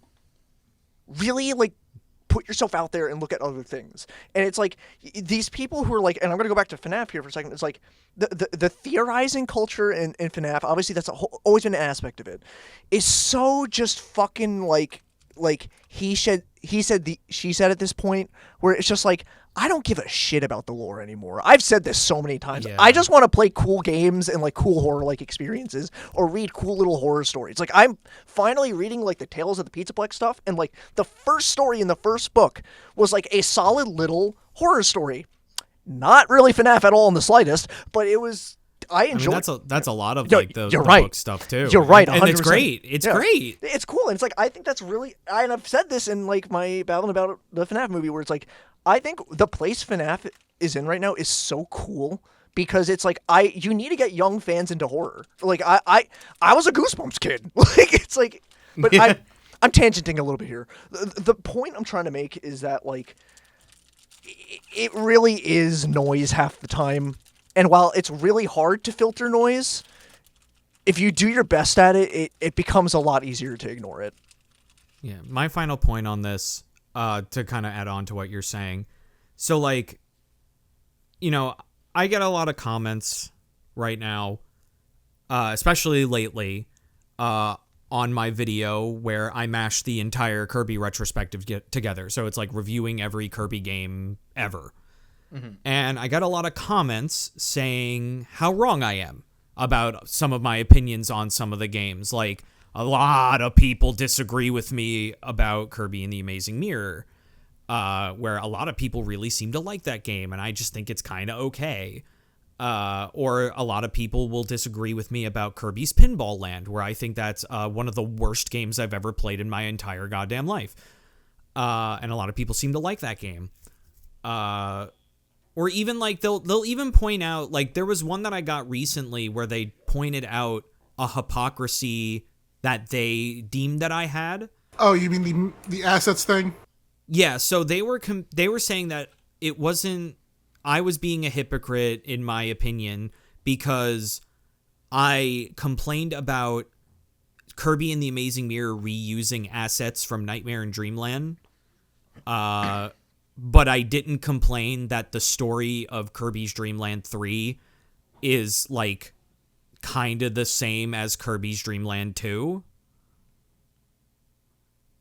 Even though in the video and this is my opinion coming out, it's like, in the video I say Kirby's Dream Land 3's story is kind of the same as 2, but 3 does it better. It evolved it into something that's kind of a bit more enjoyable than what 2 did.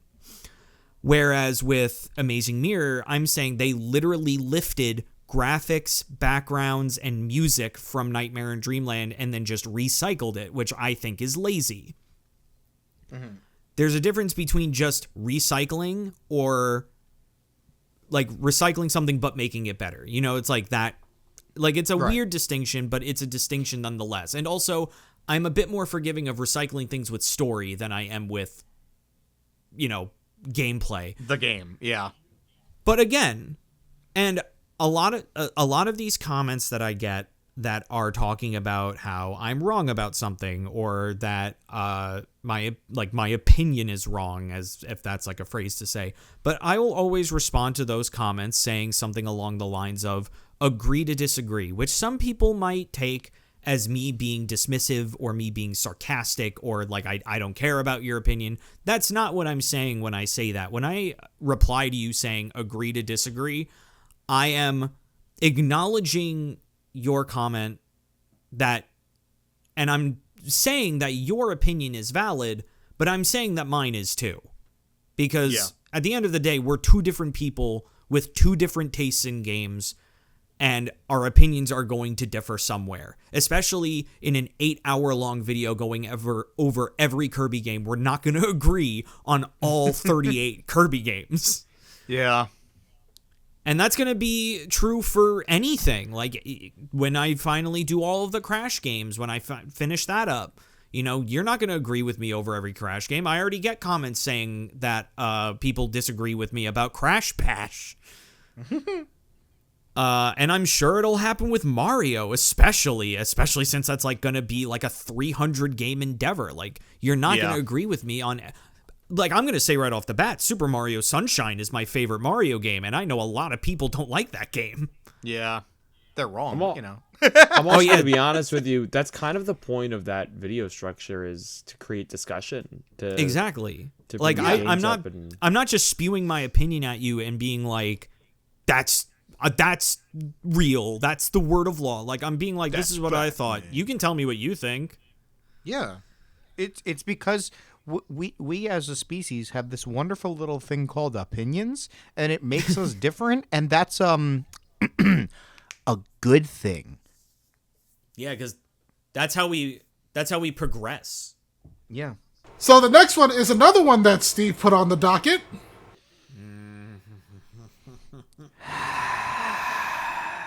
Oh, Crash Bandicoot Brawl. All right, folks. I'm gonna learn y'all a little something. This He entire said, "Gonna learn time, y'all a little something." When did he turn black? this entire time we've been recording, I've been wearing my Shadow the Hedgehog Sonic Movie 3 brand inhibitor rings. Oh no! Fuck. Oh no! Fuck. Oh no! They're fucking Oh, no. coming Oh, off. fuck. Shit. Oh, No, God. he's taking him The off. rings are coming off. Oh, I'm no! so No, he's going- fucking mad. He's going to full power. I didn't even do I anything. am I'm a boy. furious.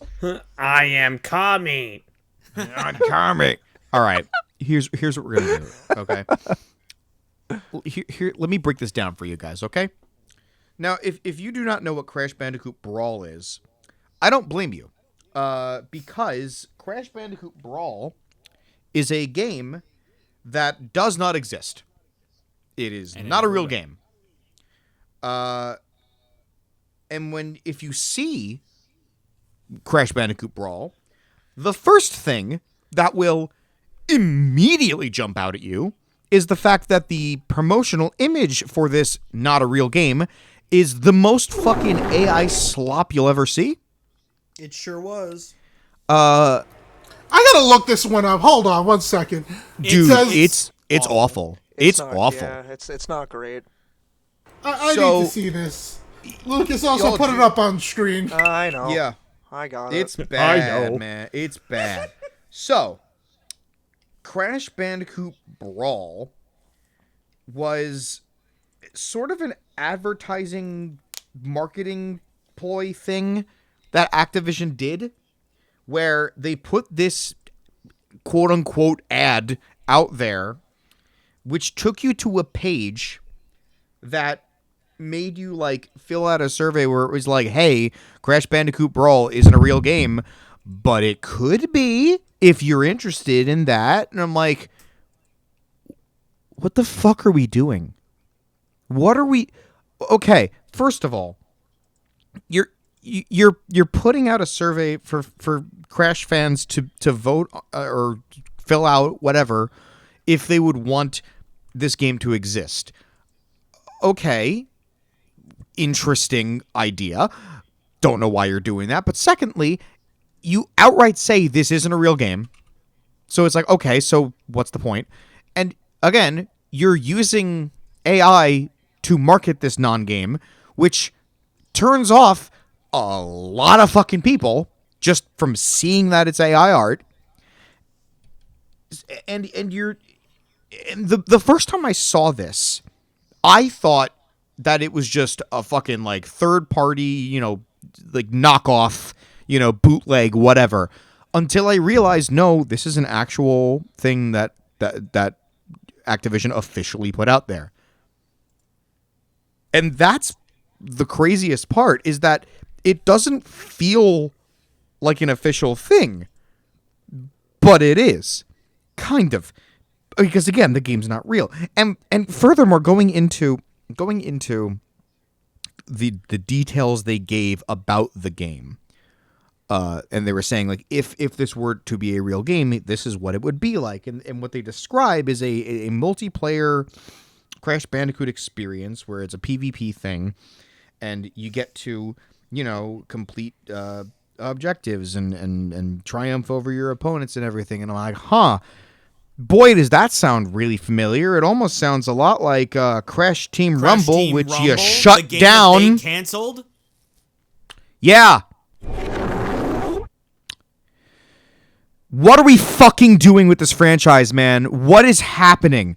Crash was back and in the best position it's been in years, and then you fucking lay off like 80% of your fucking team, making them have to like go indie and separate from you entirely. Then you cancel the long running game that had like a 4th season like ready to go, and then they were like, nope, this is it, you're cutting it off here, and then cancel that entirely. Then you make this fucking AI slop bullshit for a fake game something. that is the same.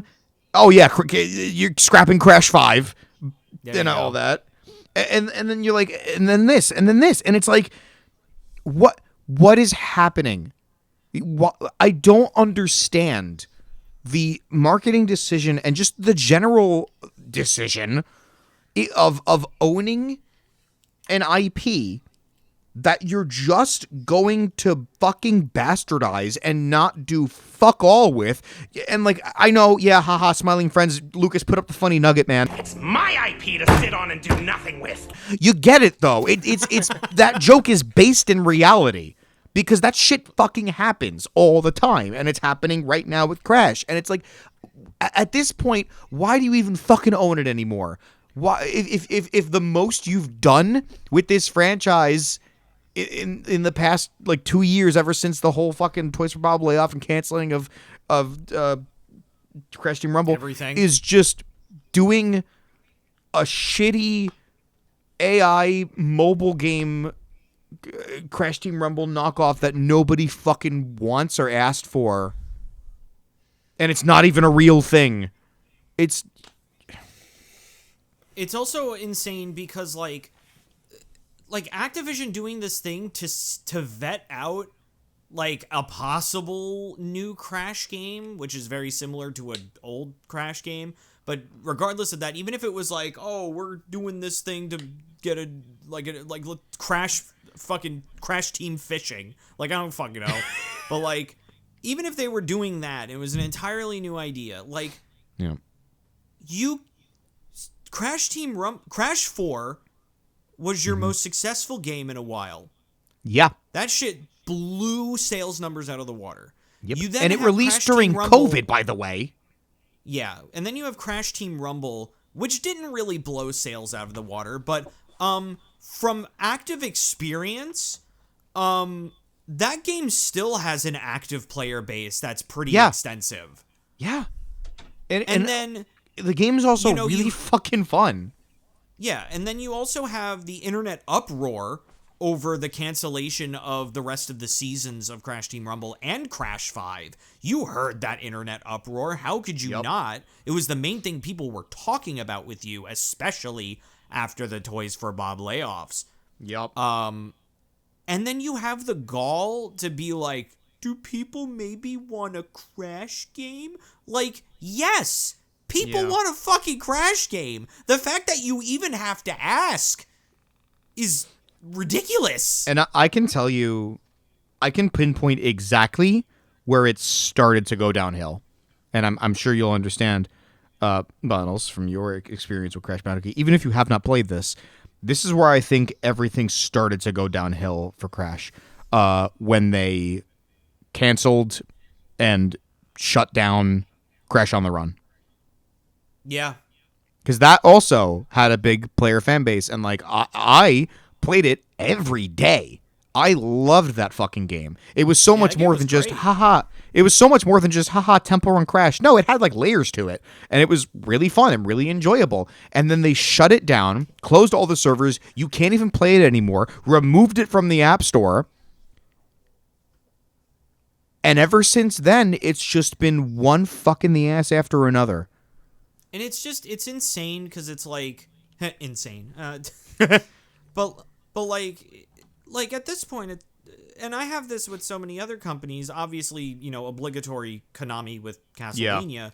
Yeah. It's like either do something with the franchise or sell it, dude. Because like, honestly, what money is it making you if you're not doing anything with it? Like, I know with Castlevania, like they're doing the anime and the musical and this, that, the other, pretty much anything but a game. Anything but a fucking game, yeah.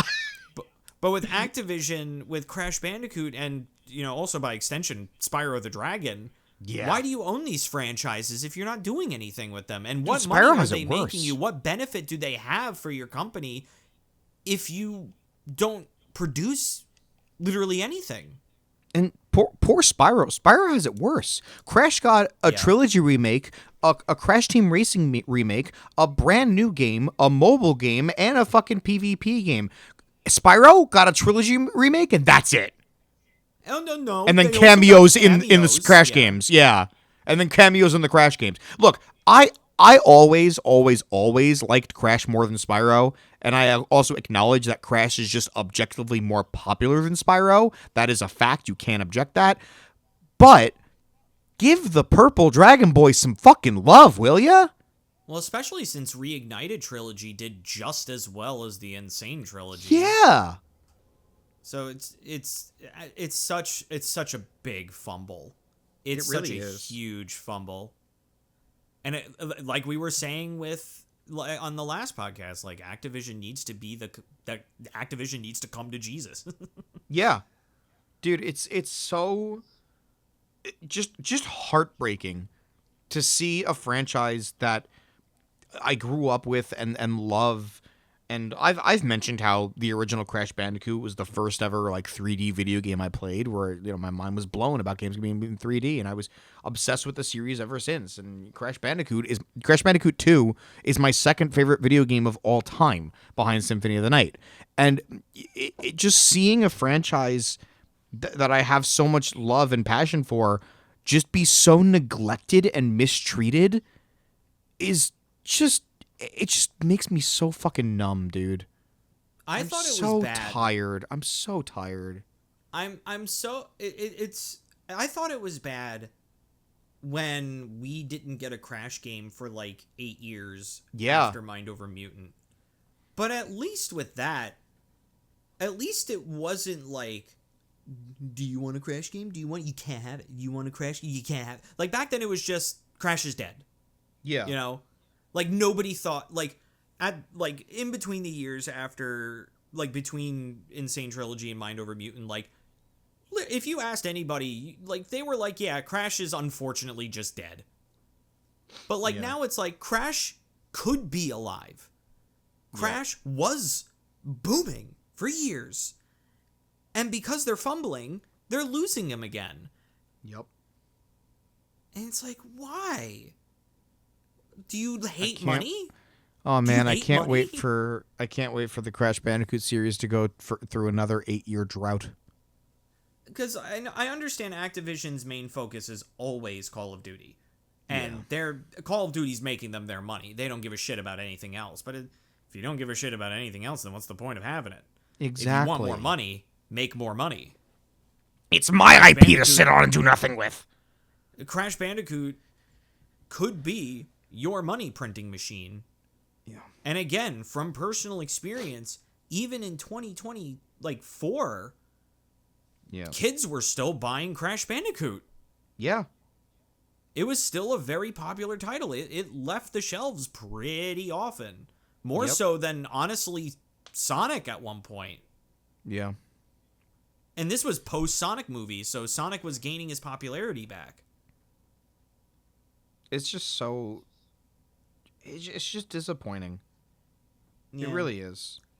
And I always feel like bad, because like I feel like we're always repeating themselves, because it feels like every month on this podcast we have to be like, Activision made it worse. Activision made it worse. We hate Activision. But they just keep making it worse. Yeah, we wouldn't have to if they didn't keep fucking digging the hole deeper. I just want a good Crash game. That's all I want. Yeah. And we had it. We had a lot. And then they just stopped. But anyway, let's talk about another bad company. Oh, shall I go into this one? You shall. So, there's been an amalgamation of things that have been going on lately, and I wanted to put more into it, but I just want to start off with the bullshit that's been going on.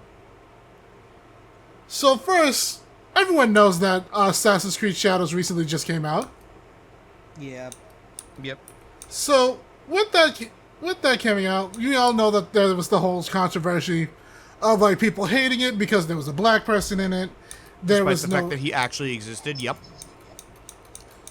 That they said that there was no Asian protagonist, even though the female Asian protagonist was right there on the cover, giving them the stealth gameplay that they wanted oh so badly.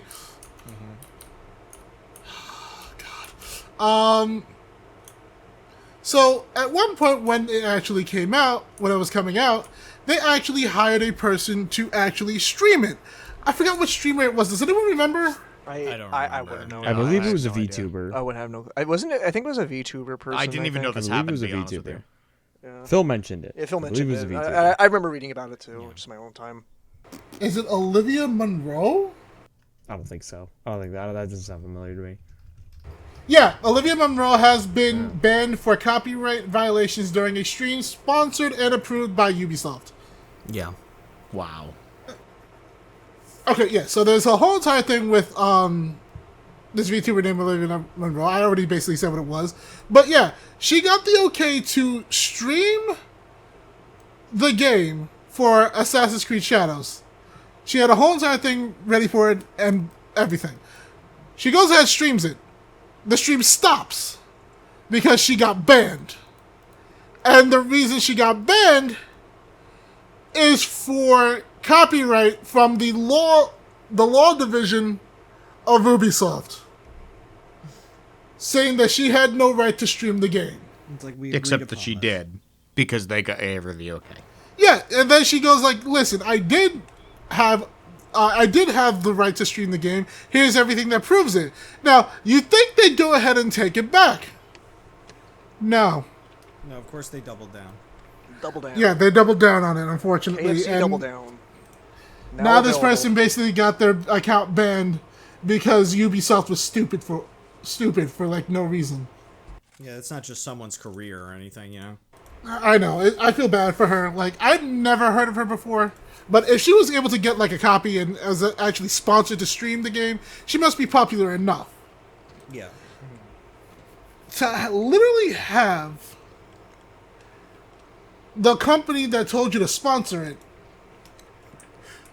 say, "Hey, fuck you." Yeah, literally. A literal fuck you. That's like giving do you remember like back in the day when they came out with Hyrule Warriors Age of Calamity? Yeah. And Nintendo forgot that time zones exist? Yep. And they like banned so many people for quote unquote illegally obtaining the game when it just came out earlier. Yeah, it just came out and people were streaming it right away. It was so ridiculous. It's the same thing. And it's like how do you not how do you just double down like that? Yeah. Like what that what is the hidden agenda? I think it's just stupidity at this point. Some companies it's probably just blatant stupidity. Because some companies rather not go ahead and like say that they made an oopsie, especially the fucking legal department. Well, like I don't know. It's like I always like it probably is just stupidity, but like whenever something like so blatantly stupid happens, I always put on the fucking conspiracy cap because I'm like, is it just this blatant stupidity, or is there like some other shit going on? Like, maybe they found out something about the VTuber that they don't like, even if it's just like we can't have a woman playing or like kind of shit. Like, I'm like, how does stupidity of this level just happen? You'd honestly be surprised how much slips through the cracks and people don't actually go ahead and check things. Yeah, I know. But it's crazy to me that she's like, here's the proof of that you said that I could do this. And they're like, okay, no. But like, you see the trash can? That's where that belongs. Yeah. I mean, I've also hated Ubisoft for a very long time. I've hated Ubisoft since when was Rayman Legends? Since they stopped doing Rayman games. I've hated Ubisoft since I'm trying to load up Uno. No, I don't want to do Uplay. No, I'm trying to load up Uno. No, I don't want to sign up for Uplay. I have that. I have that with the PC port of Far Cry 3 Blood Dragon. I don't know how it is now. You had to go to Uplay. Like, if you had it on Steam, you had to go to Uplay. It was like, this is stupid. That's any modern Ubisoft game now. Do they still do Uplay? Wait, really? They still do it. Wait, I have to pop in. Going back to the same video game, I have the limited run of Far Cry 3 Blood Dragon that came out like a few months back. I haven't even popped it in yet. I'm curious what happens if I do that now. And my problem with making me sign up for Uplay, the main thing I know about Uplay and its reputation is that its servers are not secure. Oh, that's great. That's wonderful. Yeah, it's great. You can get hacked like in a snap. It's almost like it's a hacker's dream. Yeah. It's 9:30. Shit.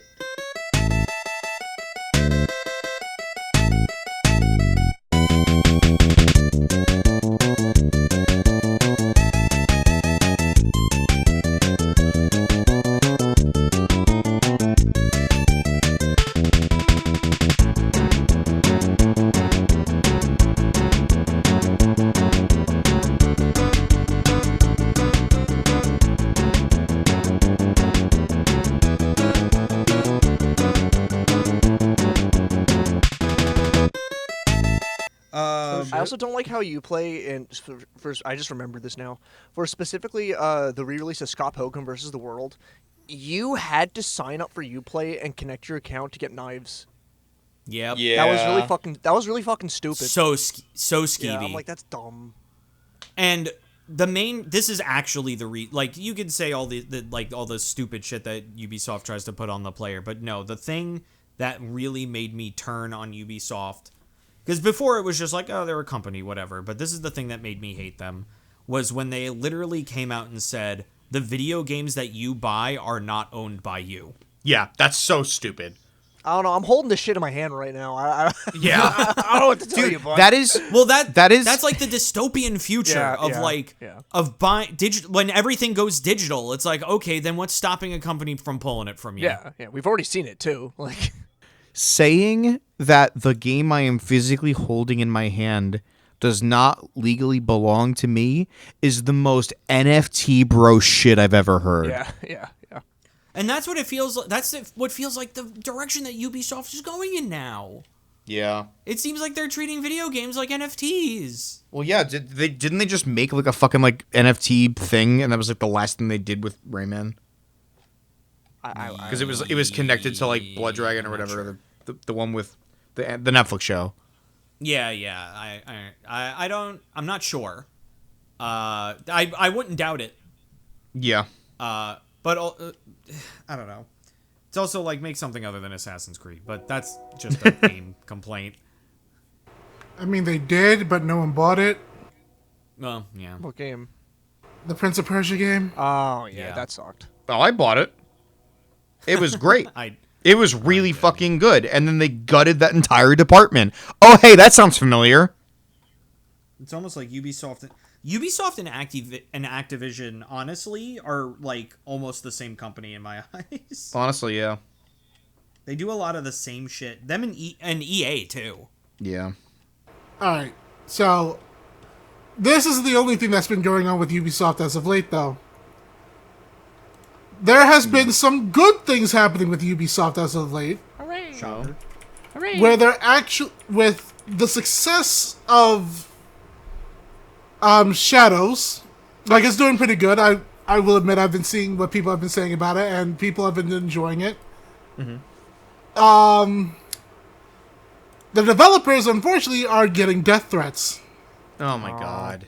Sick. Love when that happens. That's not good news. Here's where I will say that why I say this is good. Ubisoft said that they are looking into legal action against these people who are sending death threats against their That's games. good. That's good. Okay. Good. All right, we're cooking. Good. I have never seen any other company actually go ahead and do this for their devs. Yeah. That's That's kind of okay. based. Rare Ubisoft W. Yeah, rare Ubisoft W in that case. I don't know. I'll give credit where credit's due. Yeah, I mean, Yeah. They have more. They have more. Oh. They have another one that I have to bring up because, well, first of all, the whole entire thing with actually going ahead with like saying like, hey, just keep doing this shit and we'll start a lawsuit against you people. Which, again, protecting your devs, that's something that rarely happens, especially when it comes to bringing out the legal thing. Not even CD Projekt Red, I think, did that. Did they? Oh, I have no idea. If I remember correctly, so. I don't remember them ever saying that they would sue or like actually bring legal action to anybody who's sending. New. That's exactly what I mean. Like, I don't remember any other company saying that they'll do that. So that's rare in general. Yeah. So that's something I wish to see happen more when it comes to companies, because there is no reason, and I really do mean there is no reason why companies shouldn't be protecting their devs. Yeah. Yeah. Exactly. It also, if you are like, all right, real talk bottles right now. No matter what anybody says about any video game company, whether it's you talking with your friends or us on this podcast talking about how we fucking hate Activision, the number one way for your entire, not even just opinion, but your value as a person to go down the fucking toilet is to send a death threat to somebody over a video game. Yeah. You are actually a garbage person if you are the type of person to do that. And you need to not do that, you also need help. Yeah. You need to seek therapy. I agree. That should not be your first thought when the first thing Or, you hear is something you don't like from a developer. Or you're an anyone. 8-year-old who has too much access to the internet. At which point, where's your mom? Why aren't you watching And Where is my mom? Why are Oh, no. Well, now I have to do something with it. Why aren't you watching your mandated Cocomelon episode today? Dated Coco Melon episode. Your government mandated. But yeah. If you send death threats to anyone because you don't like something, you're like cringe. the actual scum of the earth. You're cringe. the problem. Yeah. You're cringe. You're cringe. You are beta. You are not sigma. Do not pass go. Do not collect. Do not collect 200 Riz. Okay, and speaking of, since we're still on the topic of Ubisoft, there's been something that happened recently, probably like 3 days ago, that I thought was hilarious ever since Assassin's Creed Shadows came out. Okay. So, as I said, first of all, I want to actually talk about something. Does anyone know who a guy named Grums is? Oh my god. I have heard Oh the my name. god. Oh, I know exactly where this is going. I have... Wow, okay. I actually have no idea who this is. I know exactly so- where this is going. So, for the uninitiated, Grums is actually an ex-CEO from Blizzard. His name is Mark Kern. Mark And- Zuckerberg. And he's an ex-CEO of Blizzard who was fired. That says a lot considering all the shit that happened at that company. Yup. I'm gonna tell you this. This man was not good with spending. They had a fucking space bus that cost millions of dollars that they used once and then never again. I don't know. That was pretty cool. Also, the space bus didn't work, and also it was supposed to have internet that people could use to work on, and it didn't work. It didn't go to I don't know, space. man, that's not very cool. You're telling me that the space bus wasn't spacious? Very funny. But anyway, continuing on. But That's yeah, nice, dear. he's an ex-CEO. But guess what he's been doing recently? Oh, going on Twitter, basically acting like gaming is the worst thing ever now because it's all gone woke. He's one of those guys. Here we go. Scamming people out of their money for a game that has never come out yet. Back to the lab again. Oh no, back to the lab again. Sorry. The usual. Yeah. So when the game came out, Grums made a whole entire thing about how this woke shit shouldn't be doing well, blah blah blah, yada yada. Then Elon Musk decided to actually say something. Another guy that... Because Assassin's Creed actually got political Twitch streamer Hassan Habib. I don't know how to actually say his name correctly. Please excuse me. I'm not that great with his name. But Sanabi. yeah, thank you. I sorry.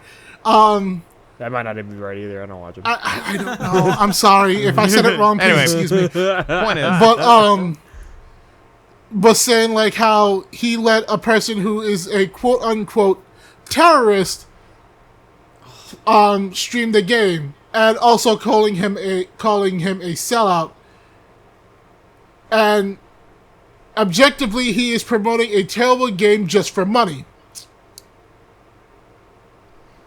Then Assassin's Creed came out and said this. Replying to Elon Musk, by the way. Replying to Elon Musk. Is that what the guy playing your Path of Exile 2 account told you? Get fucked, get fucked, get fucked, get fucked. Get fucked, bro. Fuck you. I hope your stock goes down more. Not only was that funny as hell, but they ratioed him. Dude. On his own platform. On both of his tweets and Grum's tweet combined. Dude, somebody retweeted. Okay, I rescind my statement about Ubisoft being the same as Activision. We're not done yet. Dude, somebody retweeted that comment and said, "Wow, like fucking what was it, like $44 billion just to have someone fucking publicly murder you on your own platform?" At that point, I would just get off the internet. No, I mean, he should. Yes. Yeah. Literally. Yeah. Yes, I know. We all know. He should. But then it gets worse for Grums. Yeah. Because Grums goes ahead and says, he doesn't say anything. He posted a photo of an article that says Assassin's Creed Shadows isn't the hit Ubisoft desperately needs, analyst says.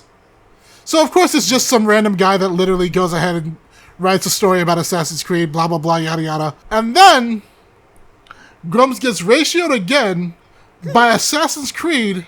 Yep. And says, Just saying. Our game is out though. Our game is out.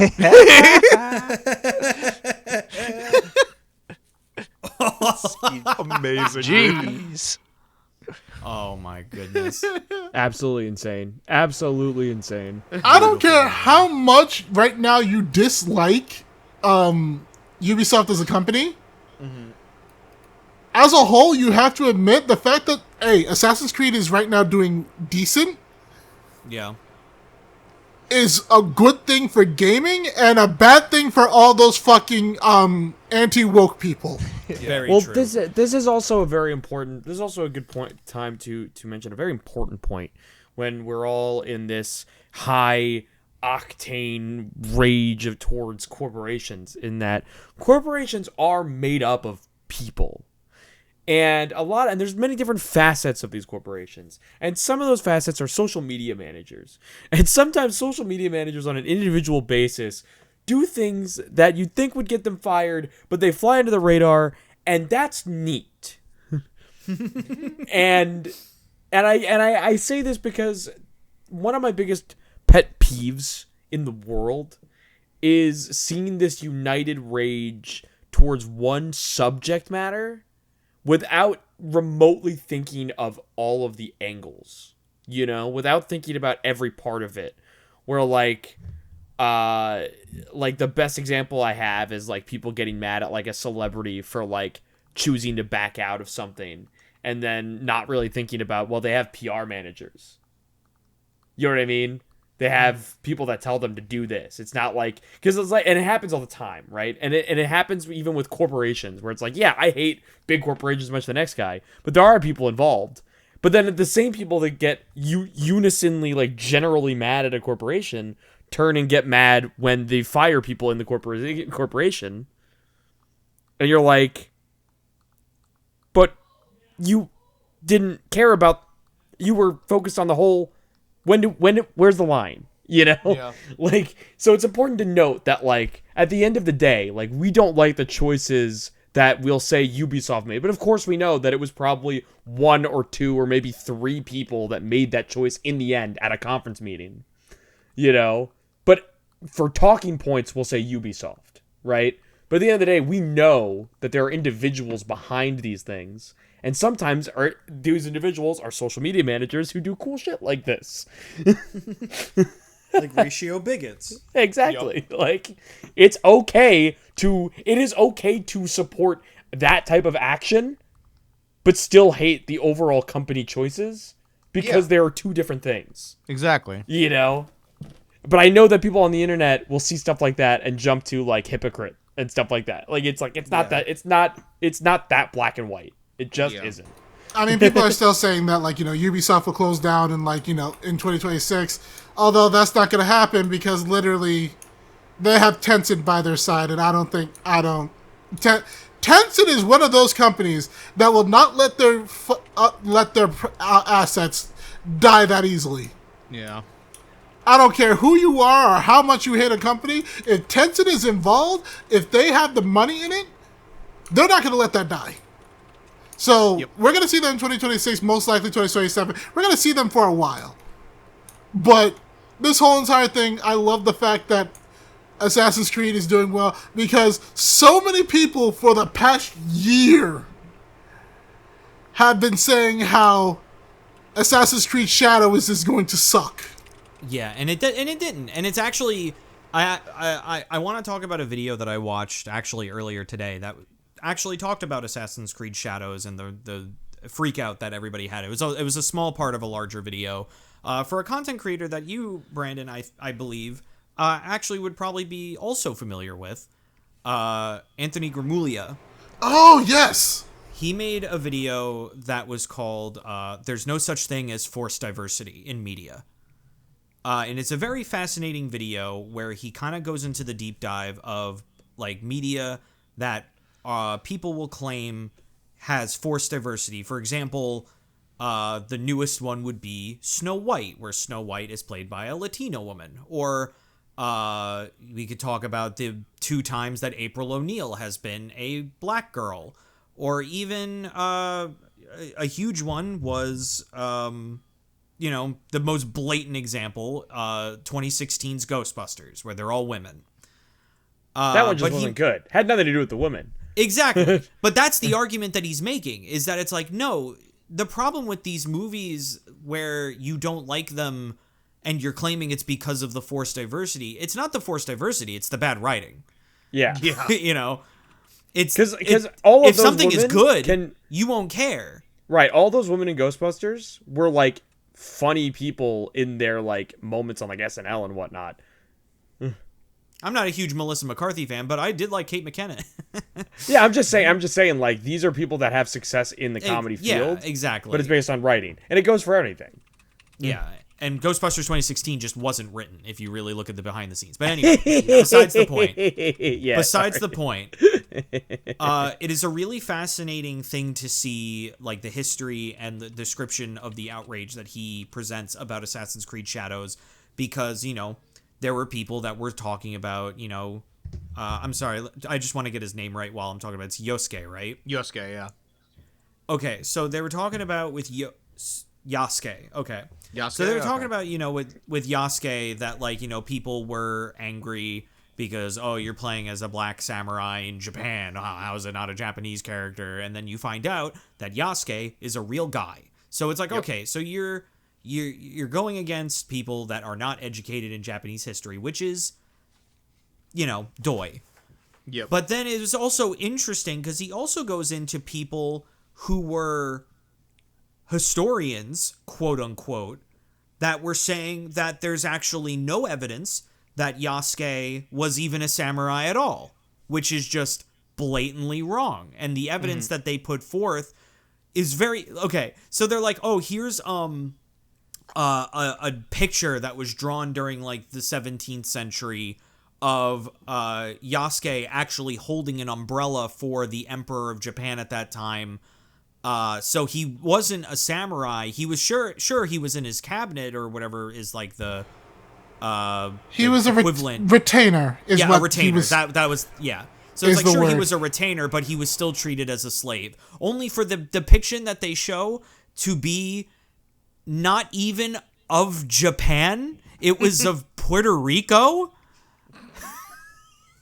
So, and these are from quote unquote historians. And here's the other thing about the thing. Here's the other thing, is that when you say that the guy is a retainer, unfortunately that means that's a person that's going to have to closely be with the emperor as the whole entire time. Guess what he needs to be skilled in? He's got to be a samurai. Yep. Exactly. He has. That's just how it worked back then. And again, and he was only a samurai for like a year or two, but it still happened. Also, we're acting like a video game can't like embellish things, which is like really cool. Well, what I'm That's what the I'm other trying thing to that he's going to get what into. I'm trying to get at is that you like it's interesting to see these pseudo-intellectuals trying to make an intellectual argument that is not intellectual at all. And it really goes to show you that just how deluded and misinformed people on the internet really truly are, to where they will literally fake arguments or look at any evidence that could even possibly support their argument, even if it's not evidence. Because the funny thing is that Japanese people started to get in, actual Japanese people started to get into the conversation, and they said, hey, Yasuke was a real person. He was a samurai. We learned about him in freaking history class. The only thing we don't know is if he actually won in any battles or not. Yeah. What's also funny, and this is the last thing I'll say on this video, because I think you guys should really watch it. It's a bit of a long watch. It's like almost 3-hour long video, but it's a really fascinating listen. Is there a TikTok summary? Maybe. Yeah, I'm giving it to you. But so the one thing that he shows off, and it's really fascinating, is just how much of a non-Japanese problem this was. Because there was he was showing this guy, this content creator, who was mad about Assassin's Creed Shadows and everything that was going on with it or whatever. And what he did is he went to Japan, showed people the trailer for Assassin's Creed Shadows, and was like, what do you think? And they're all like, oh, it looks pretty cool. And you can tell that as the video is going on, the dude is either, like, at first he tries to ask more leading questions. Like, he starts to try to be like, do you think this is a good depiction or an accurate depiction of samurai in this time period? And the funny thing is, they all said, I mean, I don't know a lot about samurai, but, like, it seems fine. And you can tell that as he's going on, like, the reality is not supporting his argument so hard that he kind of had to just make something up towards the end of the video. To where it's like, your outrage is misplaced. And it isn't, and if the people whose history it is tells you that it's fine and you don't believe them, you're the problem. If the people whose heritage it is are okay with it, it's probably okay. That's like that whole thing with like Mario wearing the sombrero in Odyssey, and people threw a hissy fit over that. And like literally every Mexican who loved Mario was like, no, this is fucking awesome. No, it's really funny because if you go to Mexico and you like wear a sombrero, they fucking love it. Yeah, they start like, they'll start picking me up and cheering my name and send me to the gulag. Yeah, and then Mario is just there. He's just there too. And Mario's there. No, but it happens. It happens all the time too. It happens with like Hawaii too, where like people assume that like hula dancing as a non-Hawaiian is like really offensive, and it's like, well, no, they don't give a shit. They care if you're an annoying tourist. But if someone's annoying to me, I hate them too. Like it's just another symptom of just getting offended on behalf of another culture. And it's so dumb. It's annoying. It's so annoying. Really stupid. Man, I'd say I wish we could talk about something that makes us happy on this show, but it is called Push Our Buttons. We talked about Sonic Unleashed Recompiled. That's true. It was like the shortest segment. We do a mix of things, honestly, but like unfortunately, when it comes to gaming news and stuff like that, it does lean more towards the negative because unfortunately, too many people go ahead and make like stupid arguments or like make stupid decisions. I feel like that's part of the reason why we have the "What Have We Been Playing" segment to balance out the positive. To balance out, yeah. Yeah, because we need a little joy in ourselves, because like, and the games that we play, it brings us joy. True. For the most part. Which honestly, that's what y'all should be focusing on. Not a game that literally, if you weren't gonna play it in the first place, shit on it. Yeah. You know what you also should focus on? This really epic TN montage. Check this shit out really quick.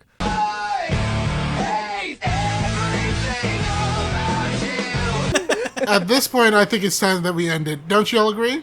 Yeah. No, we gotta go on for 10 more years. Well, Pete's going to be the only person on this podcast now, everyone. It's Uh-huh. 10 years. Yep. So thank y'all for joining us for this lovely podcast. I do love the fact that I took over as Pete introduced us. That's fine. I'm drawing. No worries. But anyway, as always, we got to do our outros. I'll go first since I'm already doing it. Hey everybody, this is Brandon again, also known as Capri. You can find me on Blue Sky at Capri93, or you can find me on Twitter at SoulCrow1. Anybody want to go next? I'm Steve, also known as Shay64. You can find me on Twitter, Blue Sky, Instagram, Threads, YouTube. That's the main ones, I think. TikTok. Any social, really. I have it. I even still have a Tumblr. I don't fucking use it, but I have it. I make stuff sometimes. I have videos in the works that are coming out, hopefully. So you can check me out and follow me. Yeah, you have no excuse with that Lunatics Unleashed video anymore. Correct. I can start working on it. Oh boy. All right. Yeah. So yeah, that's me.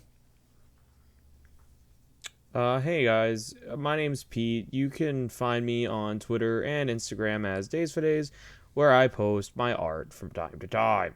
You could also find me on YouTube and Twitch. I don't use them much right now, but maybe someday. I have to go last. It's my channel. Shit, I'm sorry. I was also just reading something really quick, so I was like focused on that. I'm sorry. Hi everyone, my name's Lucas. I also am the humble little host over on a channel called Pal Pop, and it's just kind of my secondary name, I guess. I do streams there usually, ideally twice a week, sometimes once a week, sometimes 3 times a week. I've also been getting better at posting shorts following a stream week. So, like, I always post funny little shorts every now and then, are like highlights from the previous week's stream. So, if you ever want to see just something funny really quick, you can check that out. I have, like, Twitter, Instagram, Blue Sky, where I'll post art every now and then. I am currently in what I have dubbed birthday hell month art-wise, where I'm drawing birthday arts for friends, and March into April is like 10 plus people, so I'm included in that one. Yeah. I guess I am. You are too. also, yes. Yeah. And unfortunately, it's something I've wanted to commit to doing for a while, but I'm really trying this year. Unfortunately, people whose birthdays have passed already, you have to wait, but dude, the one you made for me last time where you drew me as Richter Belmont was fucking awesome. Yeah, but That's anyway. all right, Lucas. I got Sonic Unleashed Recompiled. I'm happy. Okay, that's fine.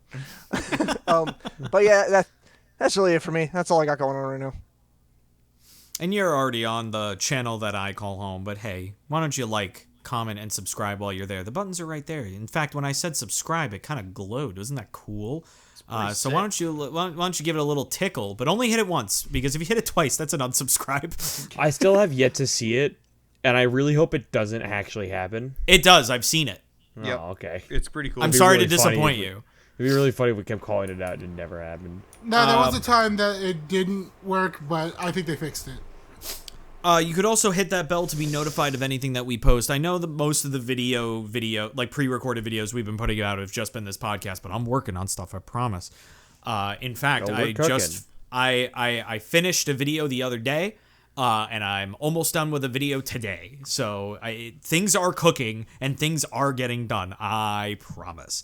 But we also stream 3 times a week. We stream on Tuesday, Wednesdays, and Thursdays. I don't know what we'll be playing when this comes out. I can guarantee you we'll still be playing Final Fantasy 16. But yeah, you can come check us out. That's actually the best place that you can talk to us in person, as well as our Discord server, which is in the description below. And we have a merch store where we just dropped new push our buttons art, shirts, mugs, and stickers. Yeah. So you can go, if you like the art that you've been staring at for the past 2 hours, you can go down there and buy it as a sticker or a shirt or a mug. And the mugs are nice. I use them all the time. Yeah, they're pretty sweet. Who wants to tell the ending joke? What? Actually, Go on. It's an ending question for everybody. Okay. Okay. If a man speaks sign language God. and he's missing a finger, is that a speech impediment or an accent? Mwah! Good night, everybody.